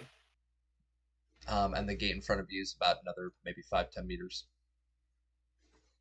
But T-Bar, you're out there. You've got your little microcar with them flames, them fancy flames. I got some folks in chat who are super excited for your new microcar. So As much searching as I did, I could not find the my P126 from 2077 in that paint job. But I did post in our channel in Discord. Okay. A picture of the My. So T-Bar can see what he's getting. So I understand that I overheard now that they're under attack by the booth. Yes. How far away from the booth am I? Let's find out, because this was supposed to be a pretty big lot. Mm-hmm. You are about... Wow, I can't math. I really can't math. Holy mother of God. Okay, give me 1 second. This is why I teach history, not math. You are 24 meters away. 24 meters. Yeah, you're a bit of a distance into this place. You're about 24 meters away. And previously, you were able to be quite sneaky, but they have now pointed out your position. Is it possible I'm 26 meters away? You are 24 meters away. All right, I will back up a little bit with the car cooked up still. Okay. To being 27 meters away. All right. So you lower down, you kind of latch onto the car, grabs onto it, lift it up, start pulling back. So yes, you have, as Vampire said, one of the little my-mais there. You have one of those now dangling from the bottom of your vehicle with flames. I will use my... I use 3 luck or 4 luck, so I'll use 2 luck and fire on the booth with the heavy machine gun and full auto fire. Right. Hold on. All right. So heavy machine gun, auto fire. It should be 15 DC at this range, I believe. 26 to 50. Yep.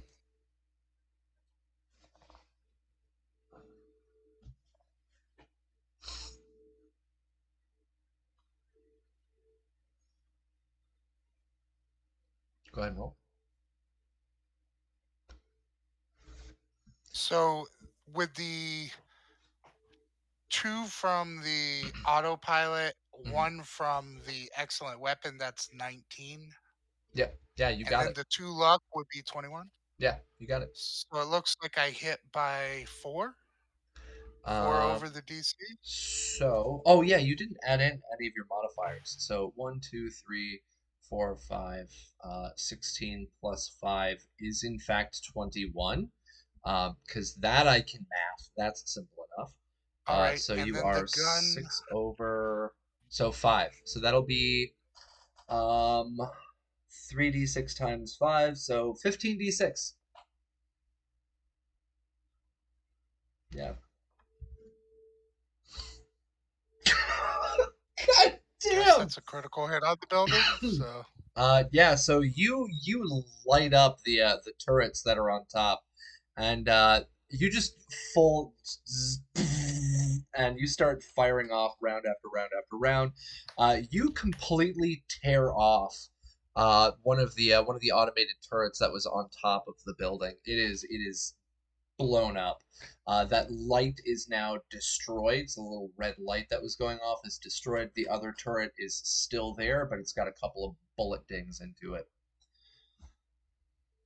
maybe that'll help their next intimidation check. All right, yeah. And Yeah, that's my turn. sounds good. Yeah, Calamity, you see T-Bar go on down, grab that cart, starts lifting it up. It's dangling from the bottom. Then he pivots, rotates, and full auto fires a heavy machine gun. You're standing there next to all these motorcycles. What are you doing?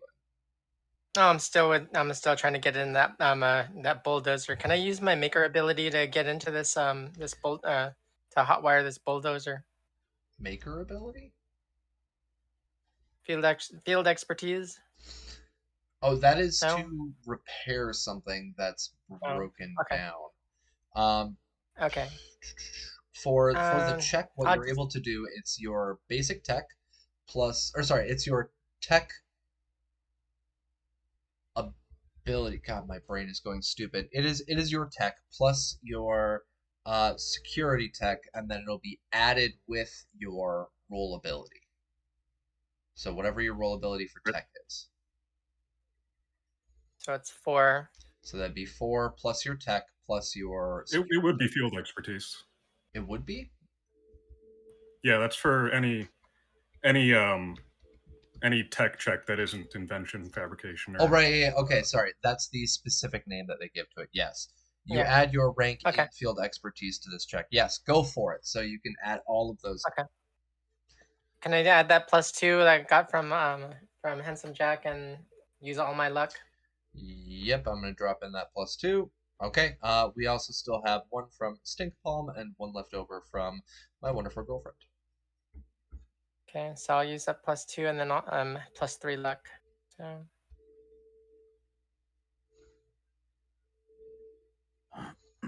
All right, so that is 14, 15, 16, 17, 18. Yeah, you're able to finally, you realize after a moment it wasn't 0000, it was 1111.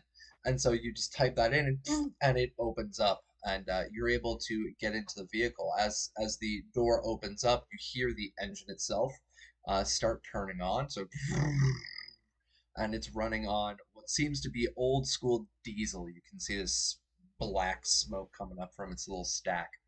But it is now on, and you've got it open. You can finish off your turn by climbing into the vehicle, or you can do something else. strap in. All right, so you start climbing into the vehicle. Handsome Jack says, boom. Either that means boom successful, or boom, it was a bomb all along. Boom successful. So yeah, you've got yourself a bulldozer now. Domino. You see T-Bar light up that fucking turret, and you see it literally explode. The second one gets dinged up as shit, and you are there behind your car. I get into my car and I want to assess, knowing how my car is reinforced, and I think I would be able to discern this, do I think that I would be able to drive through that gate? So this is something that nobody had rolled a perception check on, so roll a perception check. Okay. You can see that the gate itself, it looks to be kind of like a more old school like gate, just a fence kind of gate, one of those automatic ones that rolls back and forth. But one of the things that happened when the shutters came down is you've got those traffic blockers, those metal pipe things that Okay. kind of come up from the ground. I don't know if they have those where you're at, but you They can make a not driving into those. gotcha. However, the booth, does it look like it is? Did it look like it was reinforced for somebody driving into it? I mean, the booth itself looks like it's made out of some concrete. It's got metal shutters on it. It's got turrets. You could totally you could do whatever you want, man. This is a sandbox game. Do what you want. Rule it cool, and I'll let you know the horrible, horrible drawbacks of your Horrible. decisions. Let's not ram it.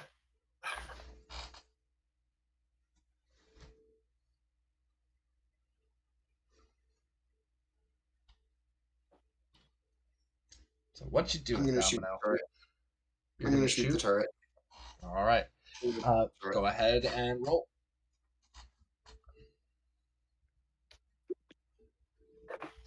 All right, your attack lands. Go ahead and roll your damage. 16 damage. All right, give me 1 second. Pull that back up.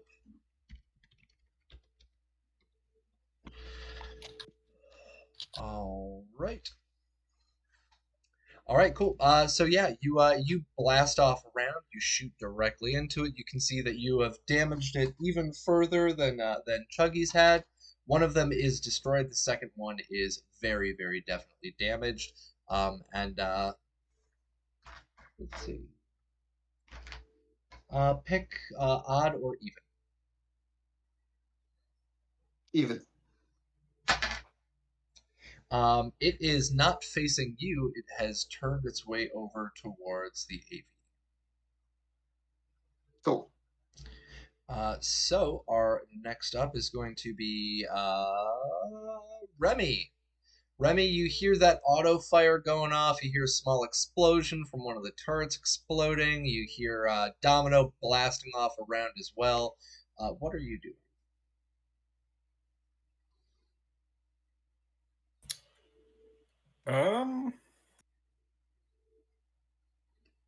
Not the sound of a grenade blast, though. You don't hear that. First, hey, if you're not going to use that, can I have it back? Toss it back. Also, what are we doing? He'll pull out a shotgun, aim it at the turret, and then realize he forgot to reload it the last time he used it, so he will reload his shotgun. All right. So you are reloading. Give me 1 second. I'm trying to pull this up. There we go. Okay, cool. All right, so you are reloading your shotgun.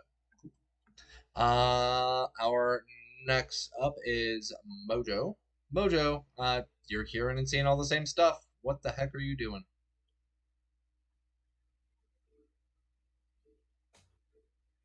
Domino, did you get those pictures from Calamity? Are any of those bikes Mama Snyder's? Had I got the pictures yet? Oh, and look. Did you take pictures? No. Calamity did. Calamity didn't. That's what I'm get saying. any Did pictures yet. Calamity take Yeah. pictures? No, I diverted to the Oh, bulldozer. okay. Yeah, that's what I was gonna say. I thought you went straight to the bulldozer instead of taking the pictures. Yeah, so Okay. you pull out your agent, looking at it. You got one hand pointing at the turret, one hand on the agent. like texting and driving kind of thing, and you don't So see any no new messages messages. for Mojo. Yeah. All right, I'm gonna shoot that last turret with the shotgun. All right, go ahead and roll. That's a 45 or something. I don't even know. Go ahead and roll your damage. It's asking me to math, okay? That's not what I'm here for. I'm here to GM blowing shit It's up. a 30 That's even. all. It's a 30 even. It's a number. It is an integer above 0. And 20 damage. god damn. All right. So yeah, you what do you do? You're blasting away this turret. It just, it's like calling out to the guy. It's like, your turrets are useless. We actually just want to talk and see the bikes. All right, go ahead and roll me conversation check. Or no, persuasion.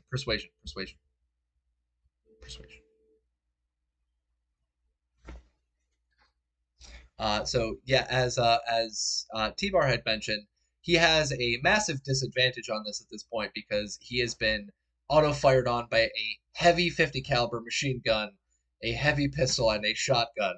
So he is taking extreme negatives at this point. And yeah, he also critically failed that.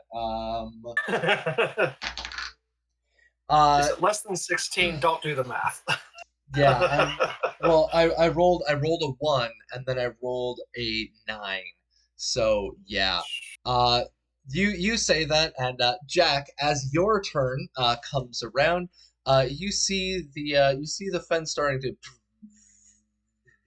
rolling back, and the little traffic block is going down, and we are out of initiative. Unless you guys plan on doing something else. I mean, Nope. No. No? I'd step out of the car and start walking towards the booth. It wasn't so difficult, was it? We just want to look at the bikes. Then we'll leave you alone. And I drive in. You hear some, Jack, you can hear some muffled talking from the other side. Give me a perception check.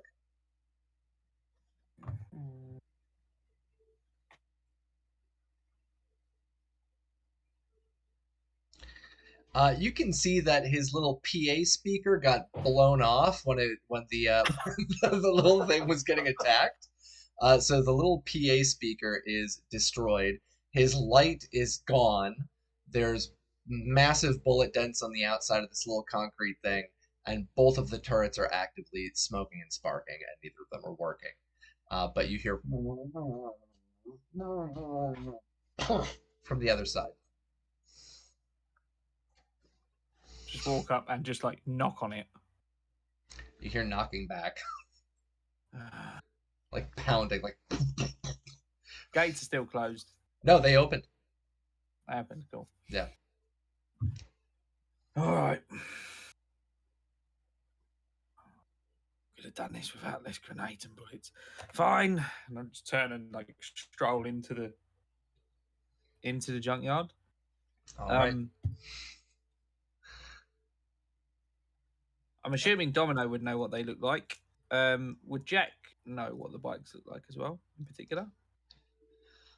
You had a phone conversation with Dee Dee. I'm not sure if you ever saw them in person. No. I was trying to think on backstory, but no, you're right. I don't think I have. At the camp, with Dee Dee way back on day 1 in the camp, where I made introductions between him and Dee Dee, but I don't recall if that was by her bike or probably not family bikes. Okay, so you might recognize Dee Dee's bike, but I'm not sure. I don't think you would recognize Mama Snyder's bike. Domino, on the other hand, would recognize all of them in a heartbeat. And I beeline towards. Yeah, so you get that gate rolling open. T-Bar, you see and kind of hear over the sound of your engines. The gate rolls open. Calamity, you also see it opening up. T-Bar and Calamity, what the heck are you guys doing? I'm gonna recall that they asked for some pictures and send them several pictures of the microcar, different Oh my angles of goodness. the microcar. Of the microcar. Okay. So you hold your agent out and start taking pictures of the microcar. Yes. Oh my God! We've got even more drops from Handsome Jack. We've got a wonderful contributor here today. Thank you very much. Really appreciate it. Thank you so much, Handsome Jack. Yeah, you've literally covered most of my team at this point. You gave Logar and you gave Johnny Drop, and then you gave Ram, who actually is one of the people who applied. You gave one to Stink Palm. You gave one to my girlfriend and one to Captain Mark. So you pretty much have like funded everybody. So thank you a lot. So yeah, you guys are inside. T-Bar, you send out all those pictures. Calamity, what are you doing?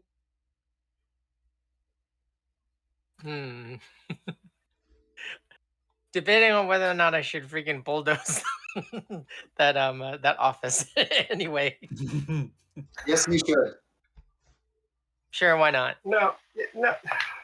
Do it. No. Dead man walking. All right, so you're gonna use the bulldozer and turn it around and I'm go gonna after. Yeah, I'm gonna drive it straight into that office. So Handsome Jack, who was that earlier asking if my players were being murder hobos? Yes. So here you There go. you go. You have a literally defenseless, morbidly obese man stuck in a small space trying to manage his own business with people attempting to threaten him and now being murdered by one of our players. So, yes. Probably not. I'm just saying he fucked around and now he's going to find out. Yeah. It's his fault.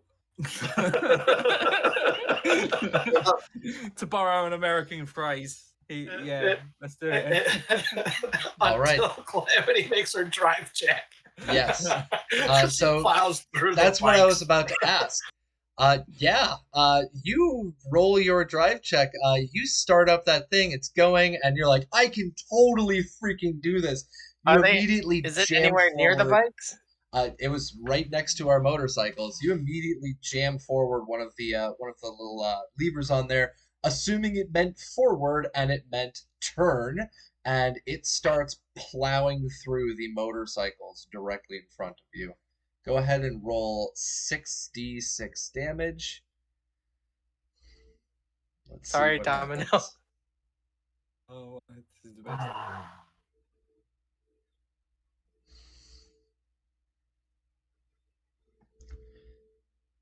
Hold on.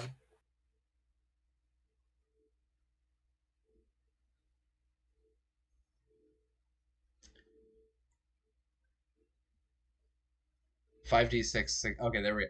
You're asking me to do math. Cut it out. 21. That I could do. Yes. 20 something. So you 21. whatever. It's above. It's an integer above 0. That's what counts. So your integer 70. above I don't 0. know. It could be 400. 66 can totally achieve 400 at this point. You know, what is math? Non-Euclidean geometry. There we go. Let's do non-Euclidean geometry. That's how it all feels to me. It's all the same. 21. So as you turn over this vehicle, what happens is there's a couple of like heavy motorcycles there. There's a couple of sports bikes. There's a couple of scooters all kind of mixed into this little area, and you literally crush about 2 or 3 of the scooters that are there. They are flattened down to just about nothing as you just drag these tine forks in the front. And you start damaging a couple of the road bikes, scratches on the wheels and stuff, but you're able to stop as you see the havoc that you are wreaking on this pile of vehicles at this point that you've just kind of pushed into a little corral, and you just kind of stop. Get out, So yeah, out, turn it off, get out, now, oh, fuck. Okay. this is what Okay. happens when you roll Scooters- 400. Scooters deserve that. The bikes don't. They're okay. Okay. Ugh. This smile's in character as well. Okay. They're just standing there like, I this lean is out. amazing. We're riding along at the same time, Jack. All right. And I take a roll look down at the car. window. I lean out and I say, "Move the bikes," because I'm gonna freaking run that office Just- over still. no. Just I will help stand you with down. that in a minute, but and I Calamity, take a look at the stand bike. down. So Why? they're all freaking I wanna- out. You're We're up in there clear. having fun with your mayhem and destruction. And Domino, a little I hate piece to of be- both you and Remy dies inside a bit as a tech is destroying tech. I am All right, moving all that right, all right. microcart as far out of the path of this as possible. You just go Oh, up my and bike. back. No. I lean out the window, party poopers, and I jump out. Domino, I hate to be a buzzkill, mate, but you started this. Well, you and Rent-A-Cop over there, pulling guns out and shit. What do you think was going to happen? I didn't do that. I was going to, but Mojo beat me to it. But I digress. Let me see if these bikes are what we need. And I took a look at the bikes. All right, go ahead and roll me a perception check to see through the mayhem and calamity that Calamity has caused with her mayhem.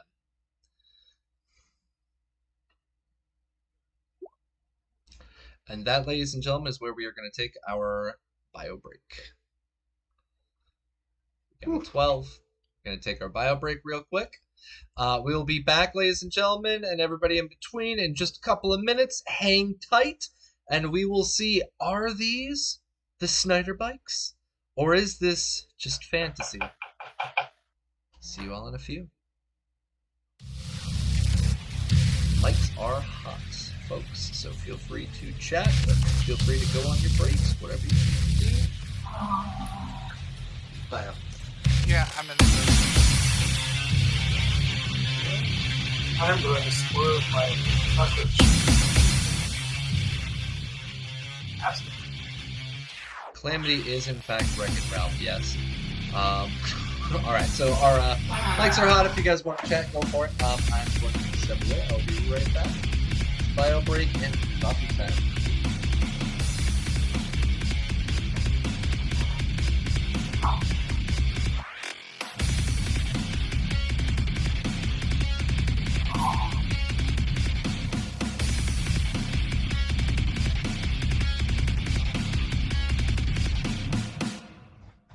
Oh yeah, Chad.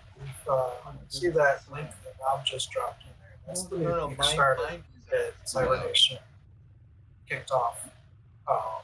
Set looks fantastic. There's a dice tower, the dice boxes, the dice, the magnetic-based miniatures. It looks like a fantastic set. So definitely go check that out.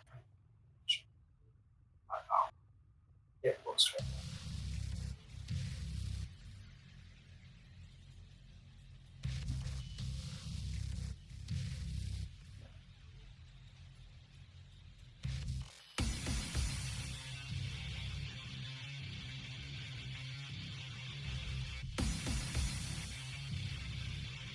I really love the dice box. And the dice sets are really cool too because they are the perfect Cyberpunk red.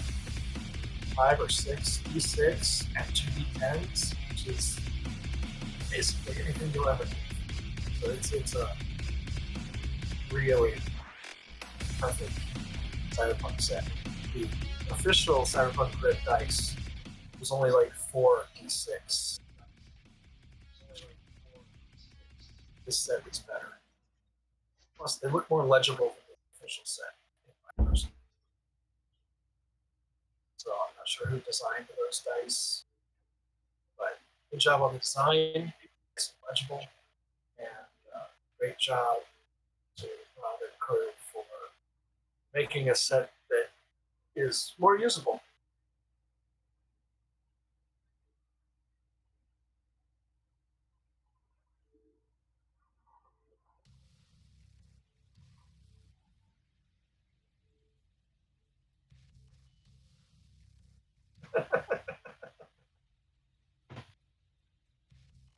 Can't disagree with you, Handsome Jack. Cannot disagree with you.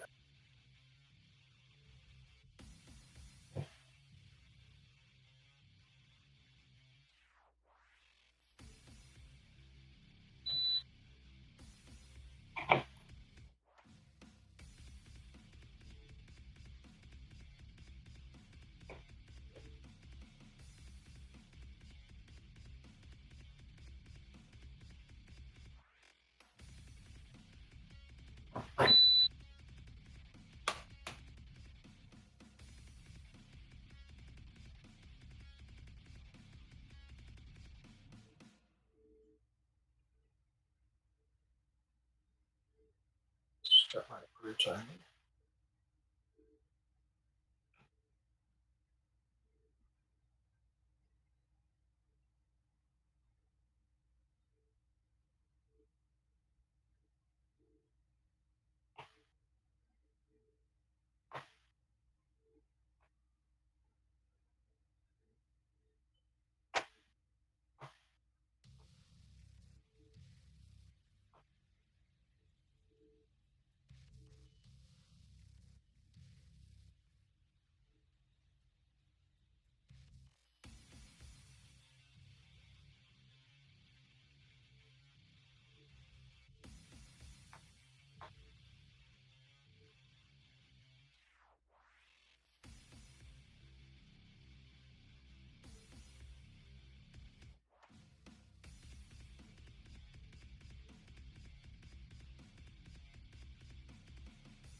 We are still under halfway on that pledge goal for the Kickstarter.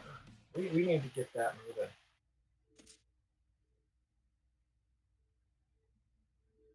So even if you're not able to commit to a pledge at this time, please share out that link. There's probably someone in your friend circle that would really want these.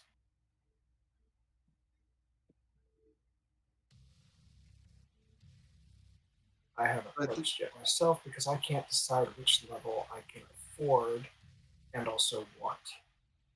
Because I want them all, but I cannot afford the 110 or even the 80, honestly. But So, given how long I've known the Snyders, I think that even with the 12, I'll be able to tell if the bikes are theirs or not.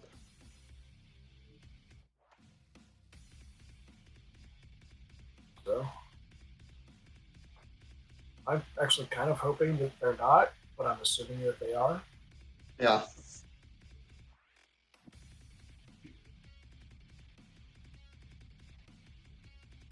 Because if they're not theirs, then we know that they're out there still somewhere. But if they are theirs, then they're either dead or captured. Yeah.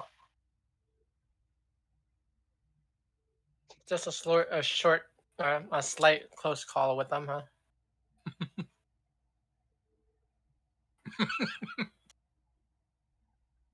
It is 6 dice. 66 plus 2 d10.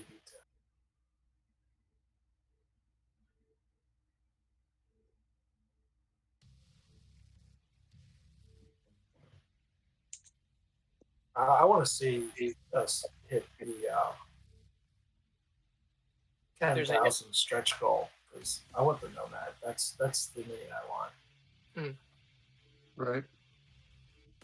Didn't you order all of them, or I only got 2 of them? I have not ordered yet because I have not figured out what is both in my price range and what I want to get. I just I don't yet because there's in the last month and a half I've done 4 Kickstarters, Uh-huh. and one of them came out just before this one released, which it's the newest Kickstarter by the same company that did the Combat Zone game Kickstarter that I was in, Uh-huh. and yeah, I had to throw in on that one because Borderlands. yeah, I thought so. even if I don't play that game, uh, those miniatures will be great for both Necromunda and Combat Zone and tabletop red tabletop games and.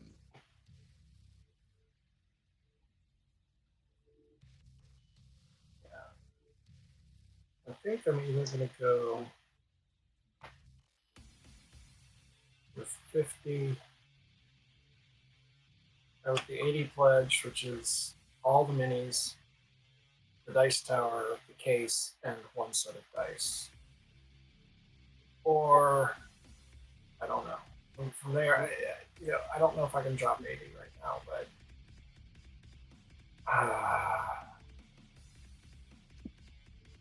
I went with 2 minis and a set of dice and 2 pairs of the upgraded arms for the minis. hmm.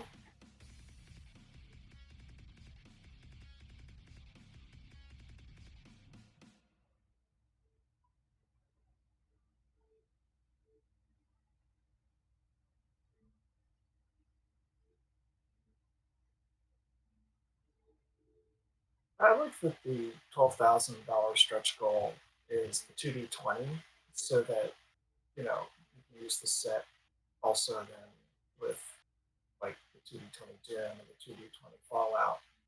That Cybernation is also behind Cybernation Uncensored.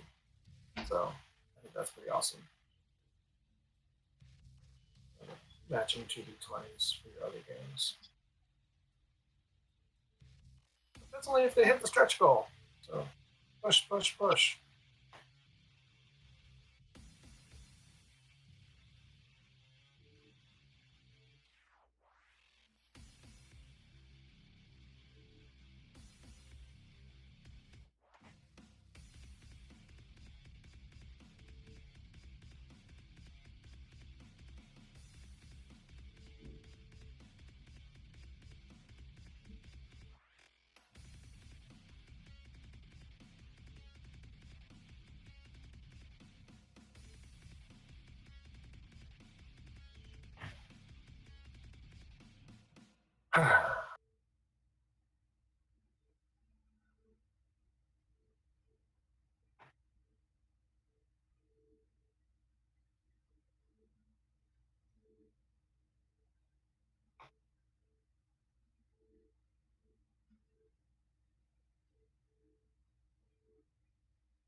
Right back. Give me 1 second, sir.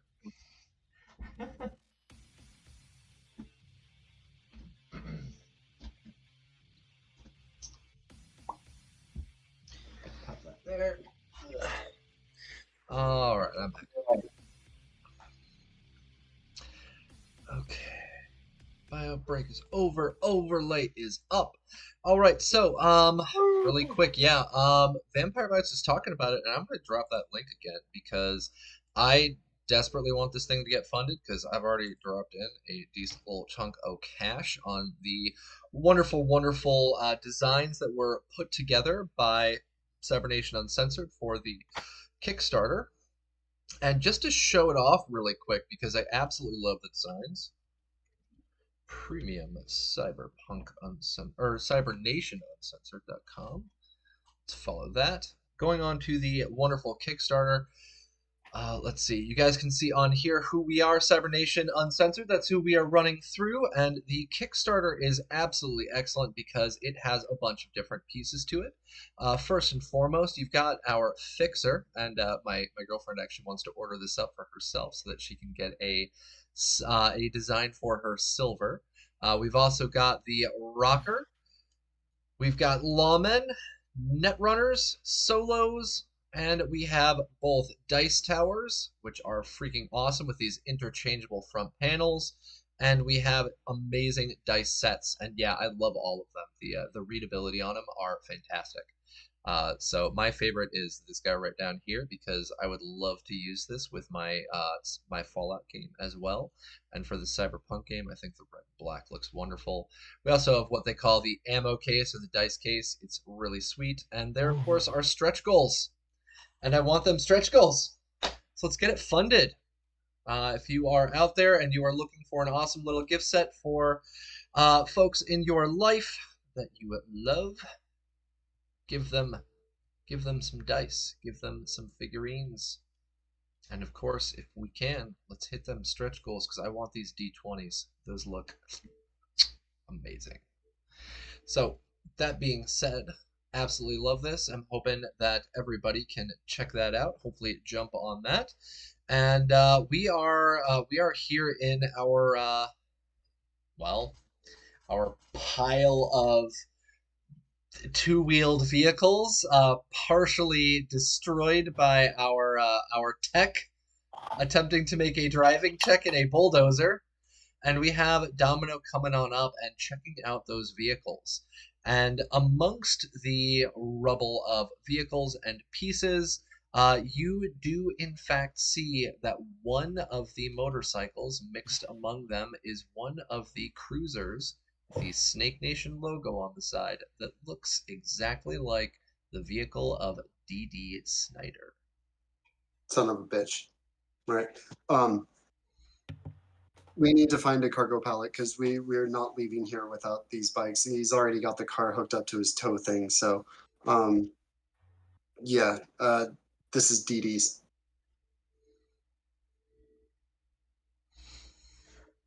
That's what I was afraid of. Is there a flatbed around? Flatbed trailer. Cargo container, flatbed, pallet, shipping pallet.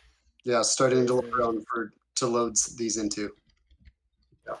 At minimum, We should make it quick because I mean I got a feeling that I got a feeling little button he pressed. Yeah, I mean it couldn't have just been an emergency light for himself. Right. There's certainly people coming. Then I'll do a quick assessment of the bike. Are we able to get it up and running? So for you, go ahead and give me a tech check, and for Remy, go ahead and give me a perception check. Land vehicle tech? Land vehicle tech, yes, please. 20 and Remy an 11. Remy, you're mentioning that, but you see mostly just dust and dirt getting kicked up by the engines of the AV3. Domino, you are inspecting the bike, and you can see that it was one of the ones damaged by our bulldozing efforts going on here, but it looks like it may still be able to run. All right. In that case, I can drive it. I can ride it back. Yeah, Mojo, can you ride the bike back and I'll get in the car and we can bounce. All right. Shotgun. Let's skedaddle. Okay. All right, so we've got Remy jumping in the passenger seat. We've got Domino going back into his car. Jack, where are you going? You going to go on the motorcycle? Are you going to go in the car? Are you going to jump into the AV? In the car. All right, car it is. Calamity, what are you doing?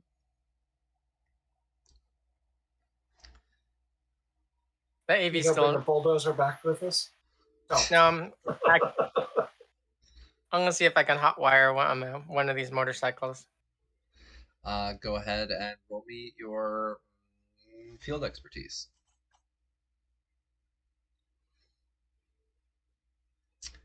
All right, and I also need I need Mojo to also roll a basic tech check because you don't have field expertise.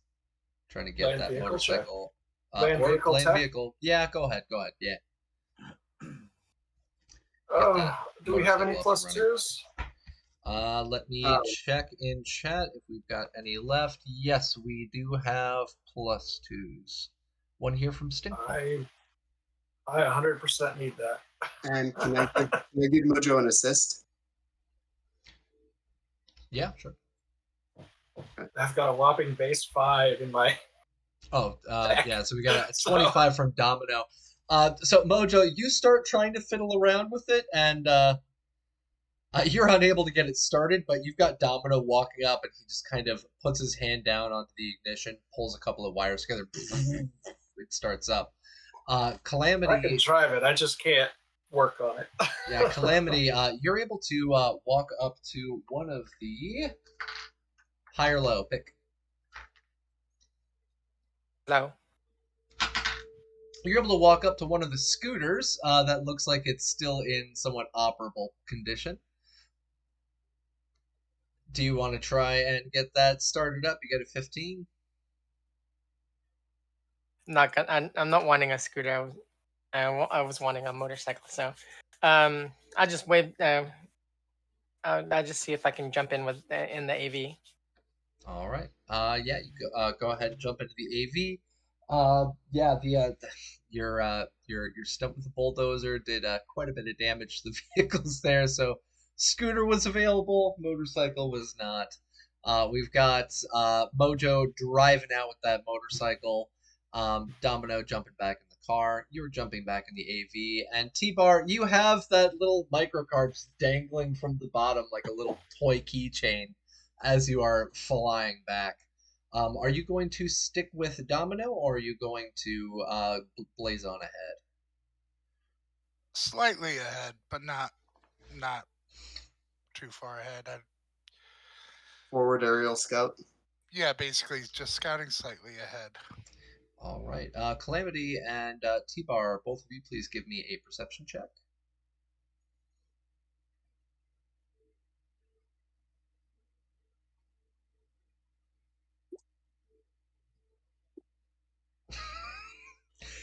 T-Bar is T-Bar is very distracted by the thought of his cocaine waiting for him at the base.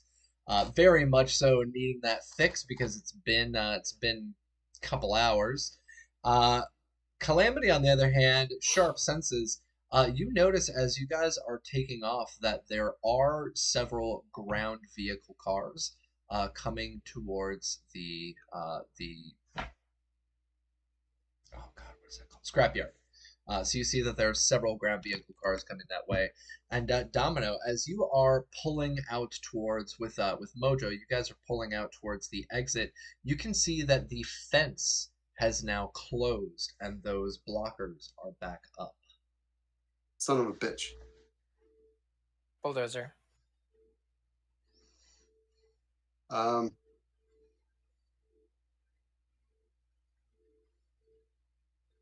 Do a quick assessment. Is there any? I'll make a perception. Is there anything that looks like I can use it as a ramp? Make a perception check. Yeah. Bulldozer. Pick high or low. Hi. You do in fact see what looks to be one of those loading vehicles where they kind of pull the cars up and then they tilt it back up. It is in the down position. Buckle up. And yeah, I'm gonna try to jump it. All right, give me a I got in the driving wrong check. vehicle. You got in the wrong vehicle. And Mojo, you see him hitting the gas, swerving over to the side, and his what do you call it? Station wagon majestically flies through the air and comes back down. Looking like the general down. lead. Yeah, looking majestic. So- Majestic as fuck. The fencing that's not where the gate is. Mhm. It's just fencing, right? It is a gate. Yeah, it is just a fence Well, gate. I'm ignoring the road and looking at. You know what? Fuck it. I'm gonna go over the ramp, Joe. I'm just All gonna follow right. Domino. Fuck Go it. ahead and roll me a driving check. I don't suppose there's any more plus twos. There is another there plus is. 2 from my girlfriend. I've- Yes. I'm gonna take that one. All right.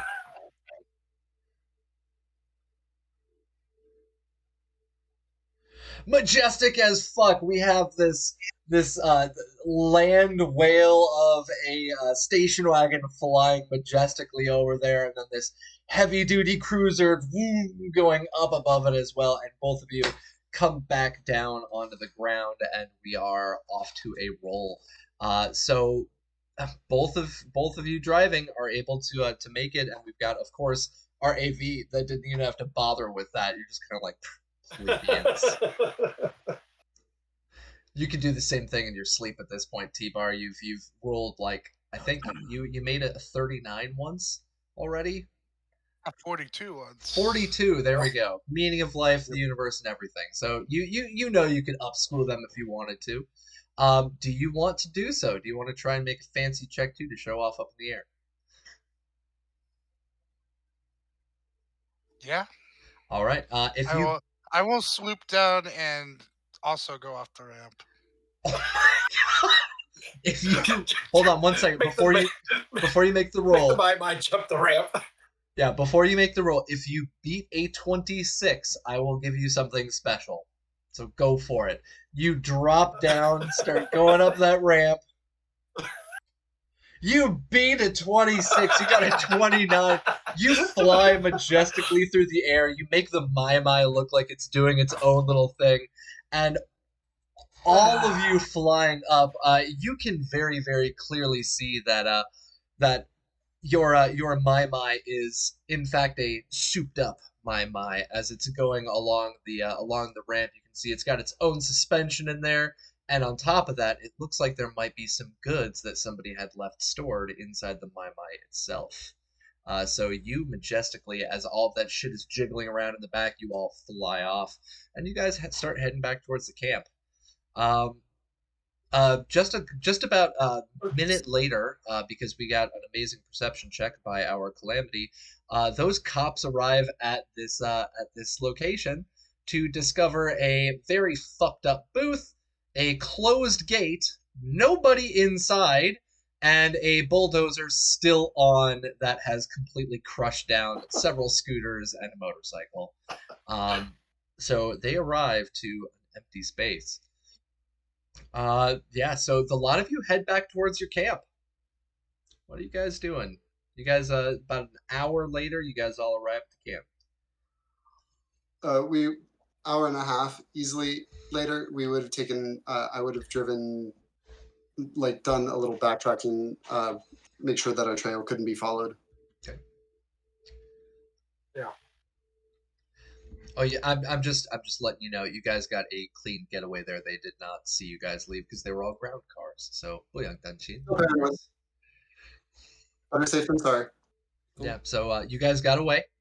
What are you all doing? You have arrived back at the camp.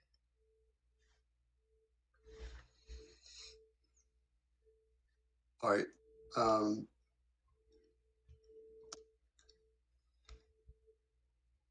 We need to find the Snyders. Yeah. We need to find out if they're dead So or we also need to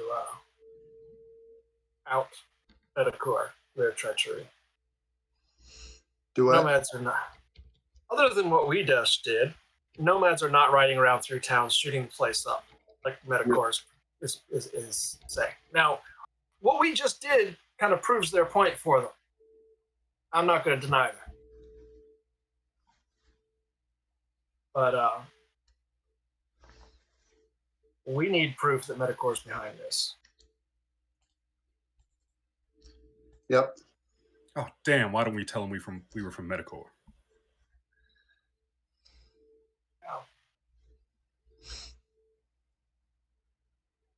What do we know about their operation? They've just popped up out of nowhere. So, if we look at Bear's map, Mm-hmm. something just came to me. That line of hits, Yep. which is the red triangles, Yep. go right back, leading to Origin. Yep. So, I think we're going out to sea.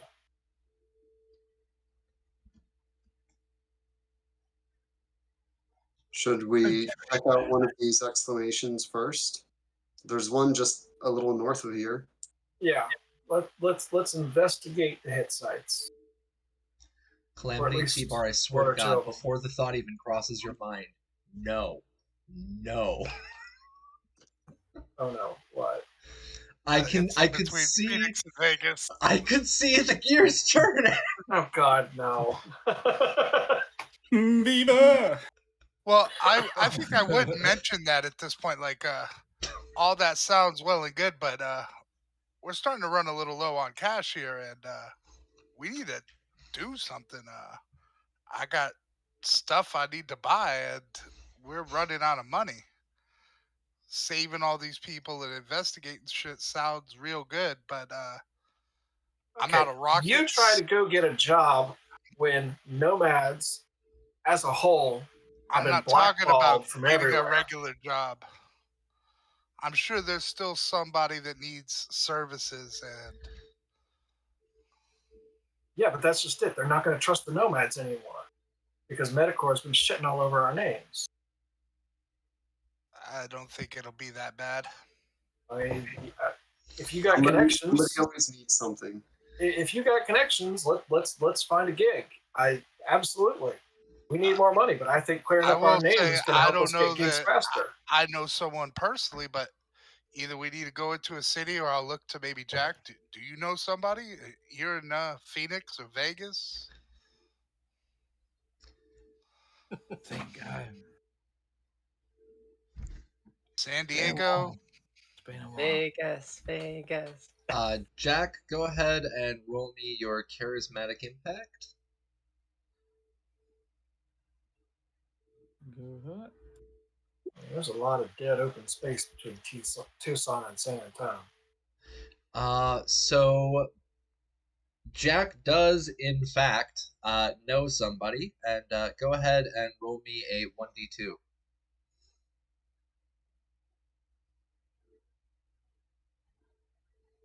A 1D. What was that? You cut off there, sorry. 1d2. Flip a coin. Roll coin.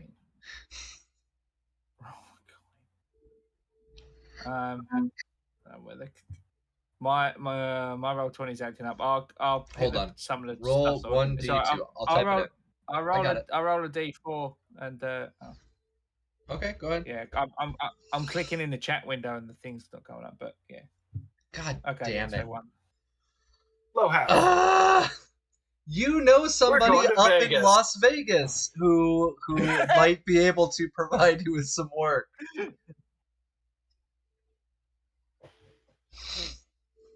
Hey. Hang on. The electrons are firing. I think.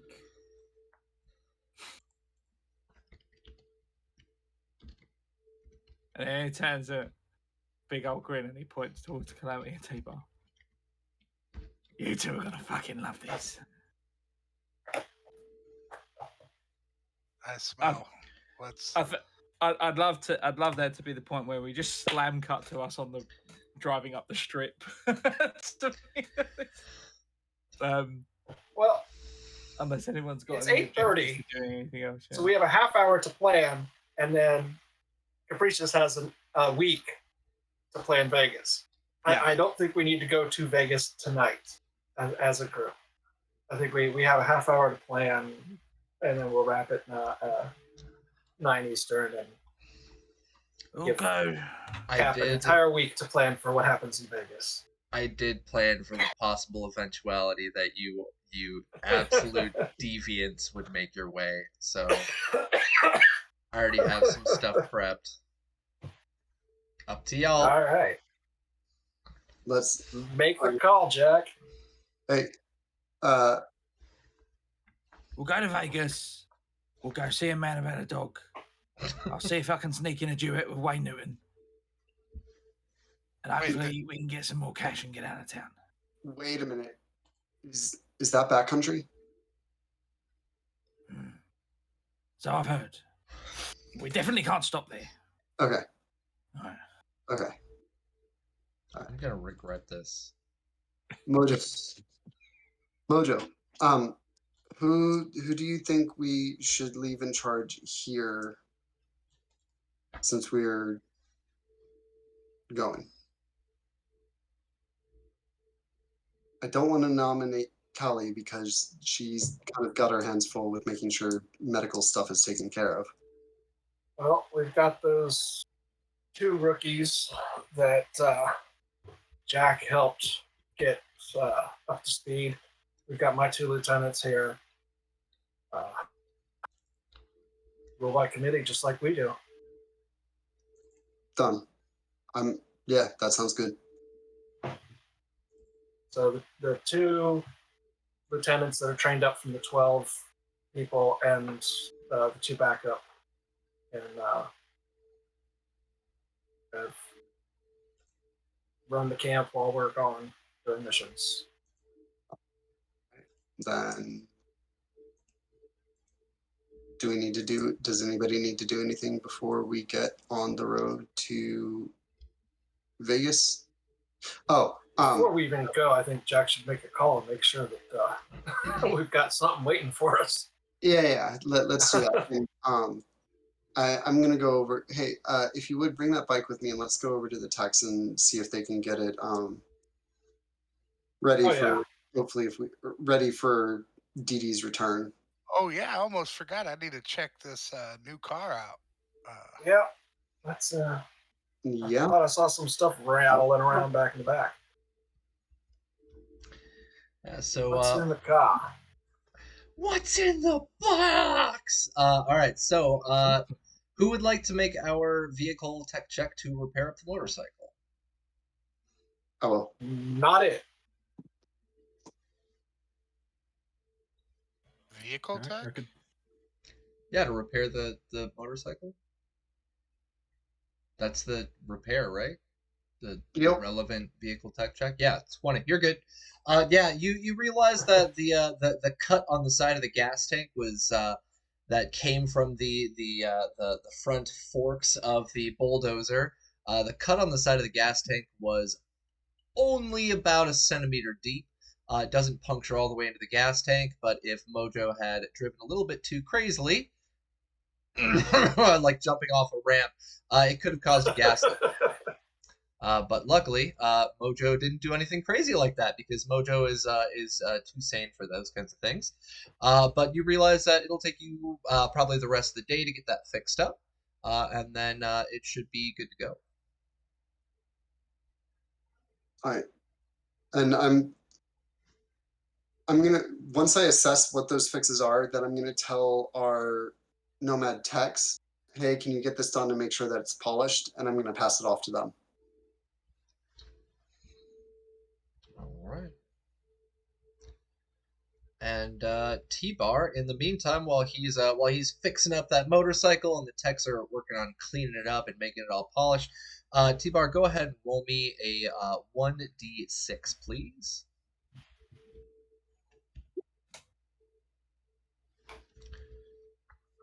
All right, a 1. All right, so inside of the back of that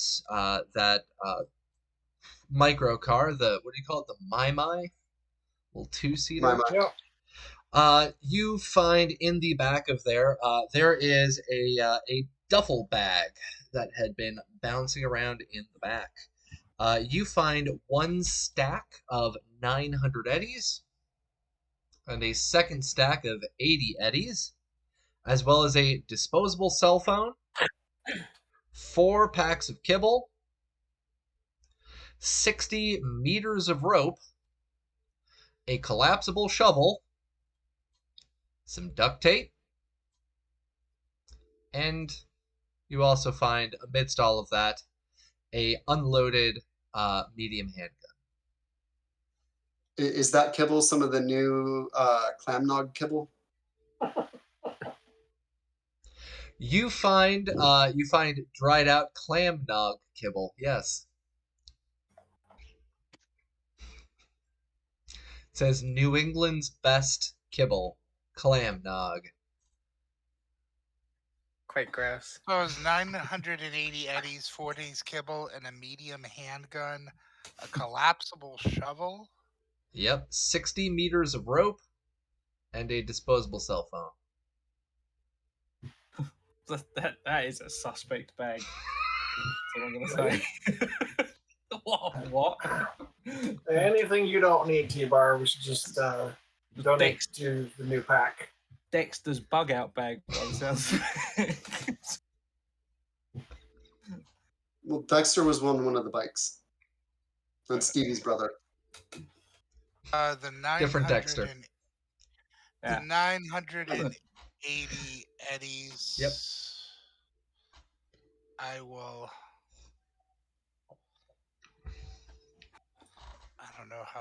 don't know if I actually want to split it evenly, but Well, it's all in ones, so unmarked ones. So you gotta stack. Non-sequential unmarked ones. Yeah, you gotta stack.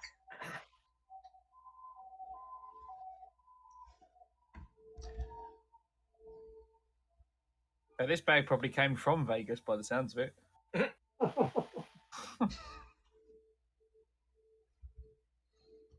so I will give everyone 150 eddies, and then I will keep the rest. I think, yeah. So I'll take off 600, so I kept 380.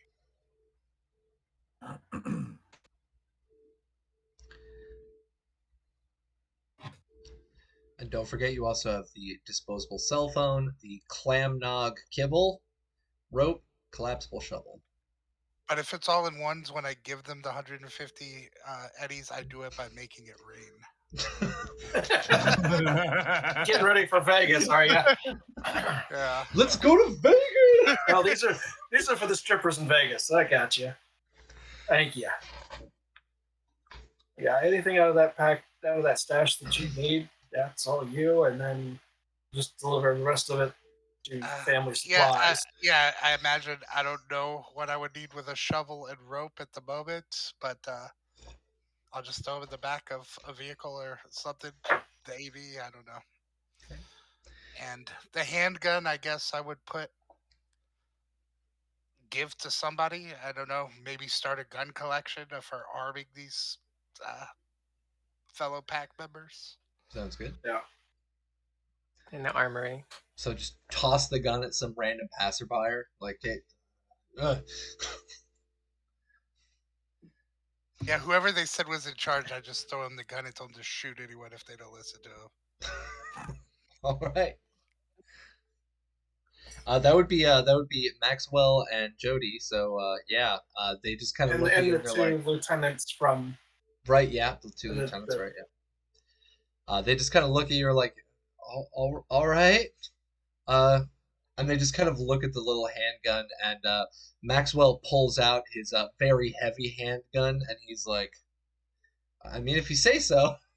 Puts away the very heavy handgun, slides it back. Max.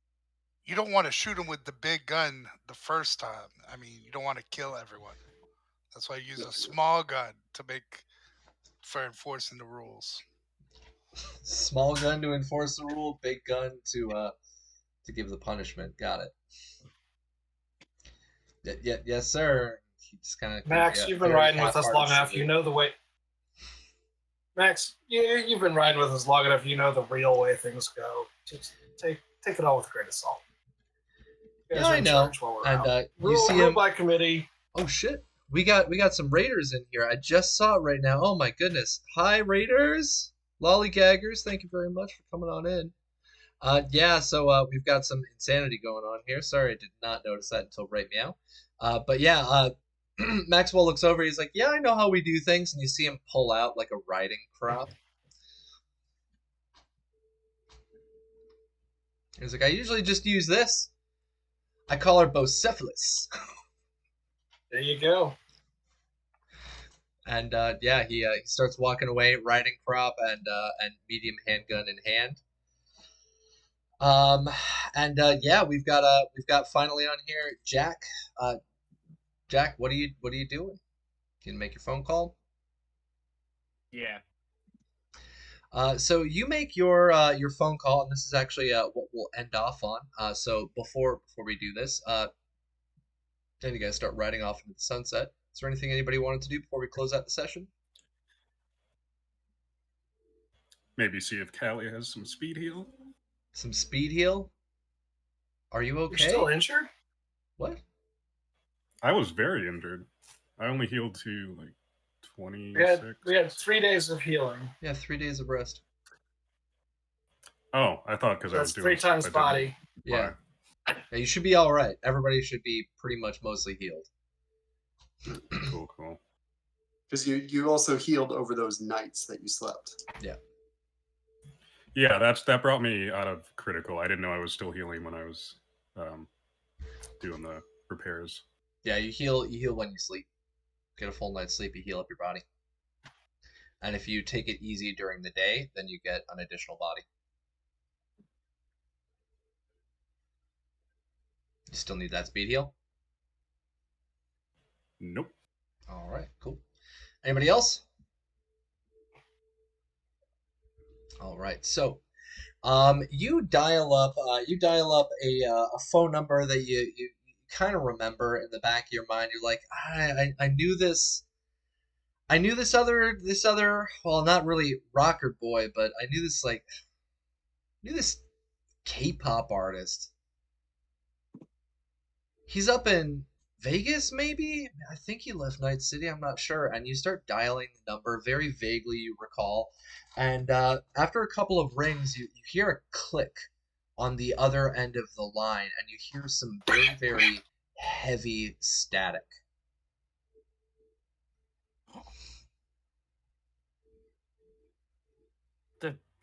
Hello? You hear from the other side, just like, uh, Jack, is that you? Yes? So the person that you called up, we're going to be dropping that in just a second. Person that you called up on the other end of the line, it sounds incredibly grainy. It sounds like they're going through some kind of weird issue with a call, pretty much like if you were driving through a tunnel, and you hear from the other end of the line. It's like, Jack, it's Azrael. Need help. Nobody found. And you start hearing more crackling on the other side of the line. You want to repeat that, mate? Are you in orbit or something? Where are you? You hear very very heavy static again, and not orbit, and then you hear stuck online.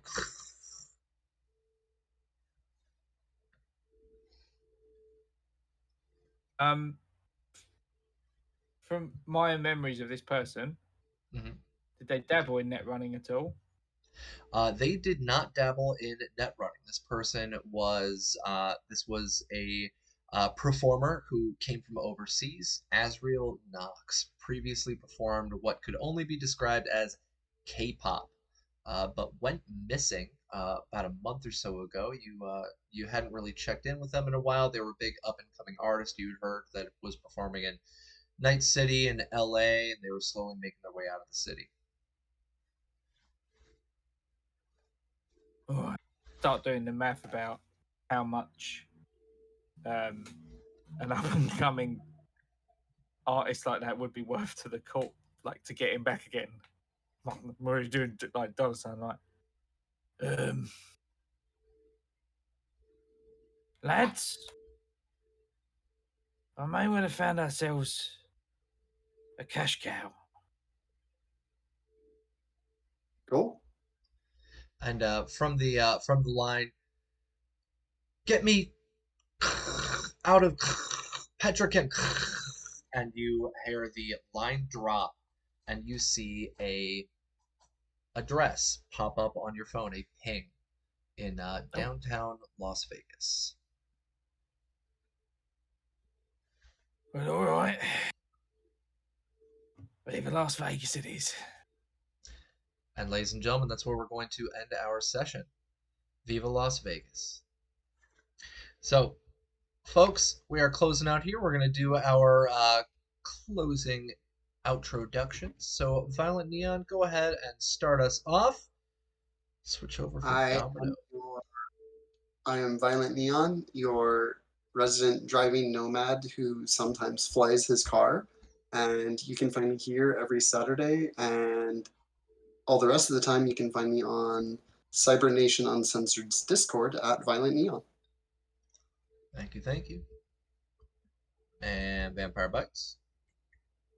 I'm Vampire Bites. I've been playing the lawman turned motorcycle nomad, Mojo.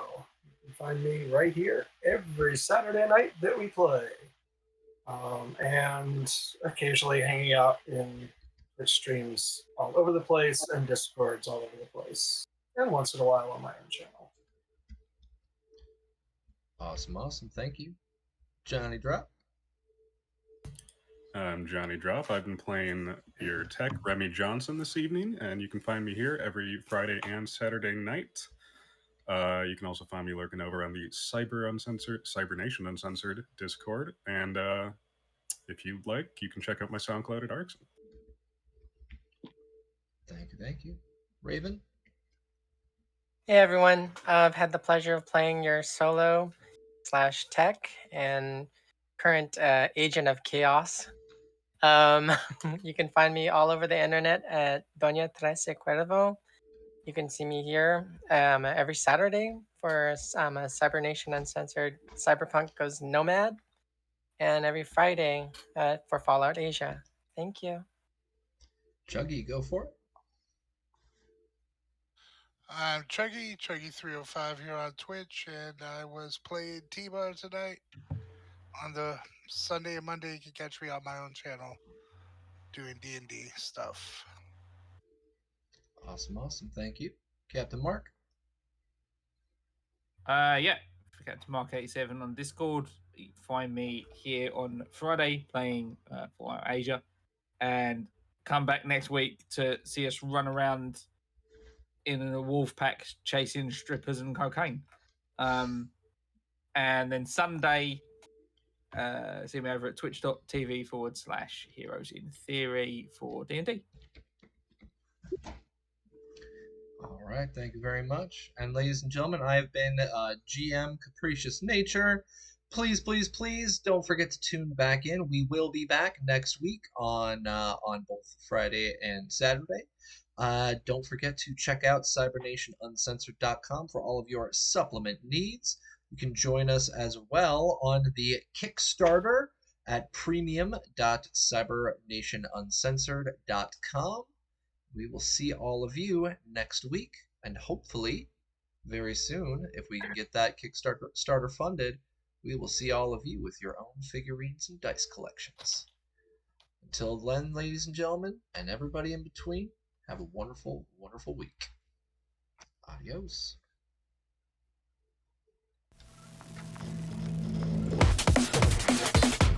Cyber Nation Uncensored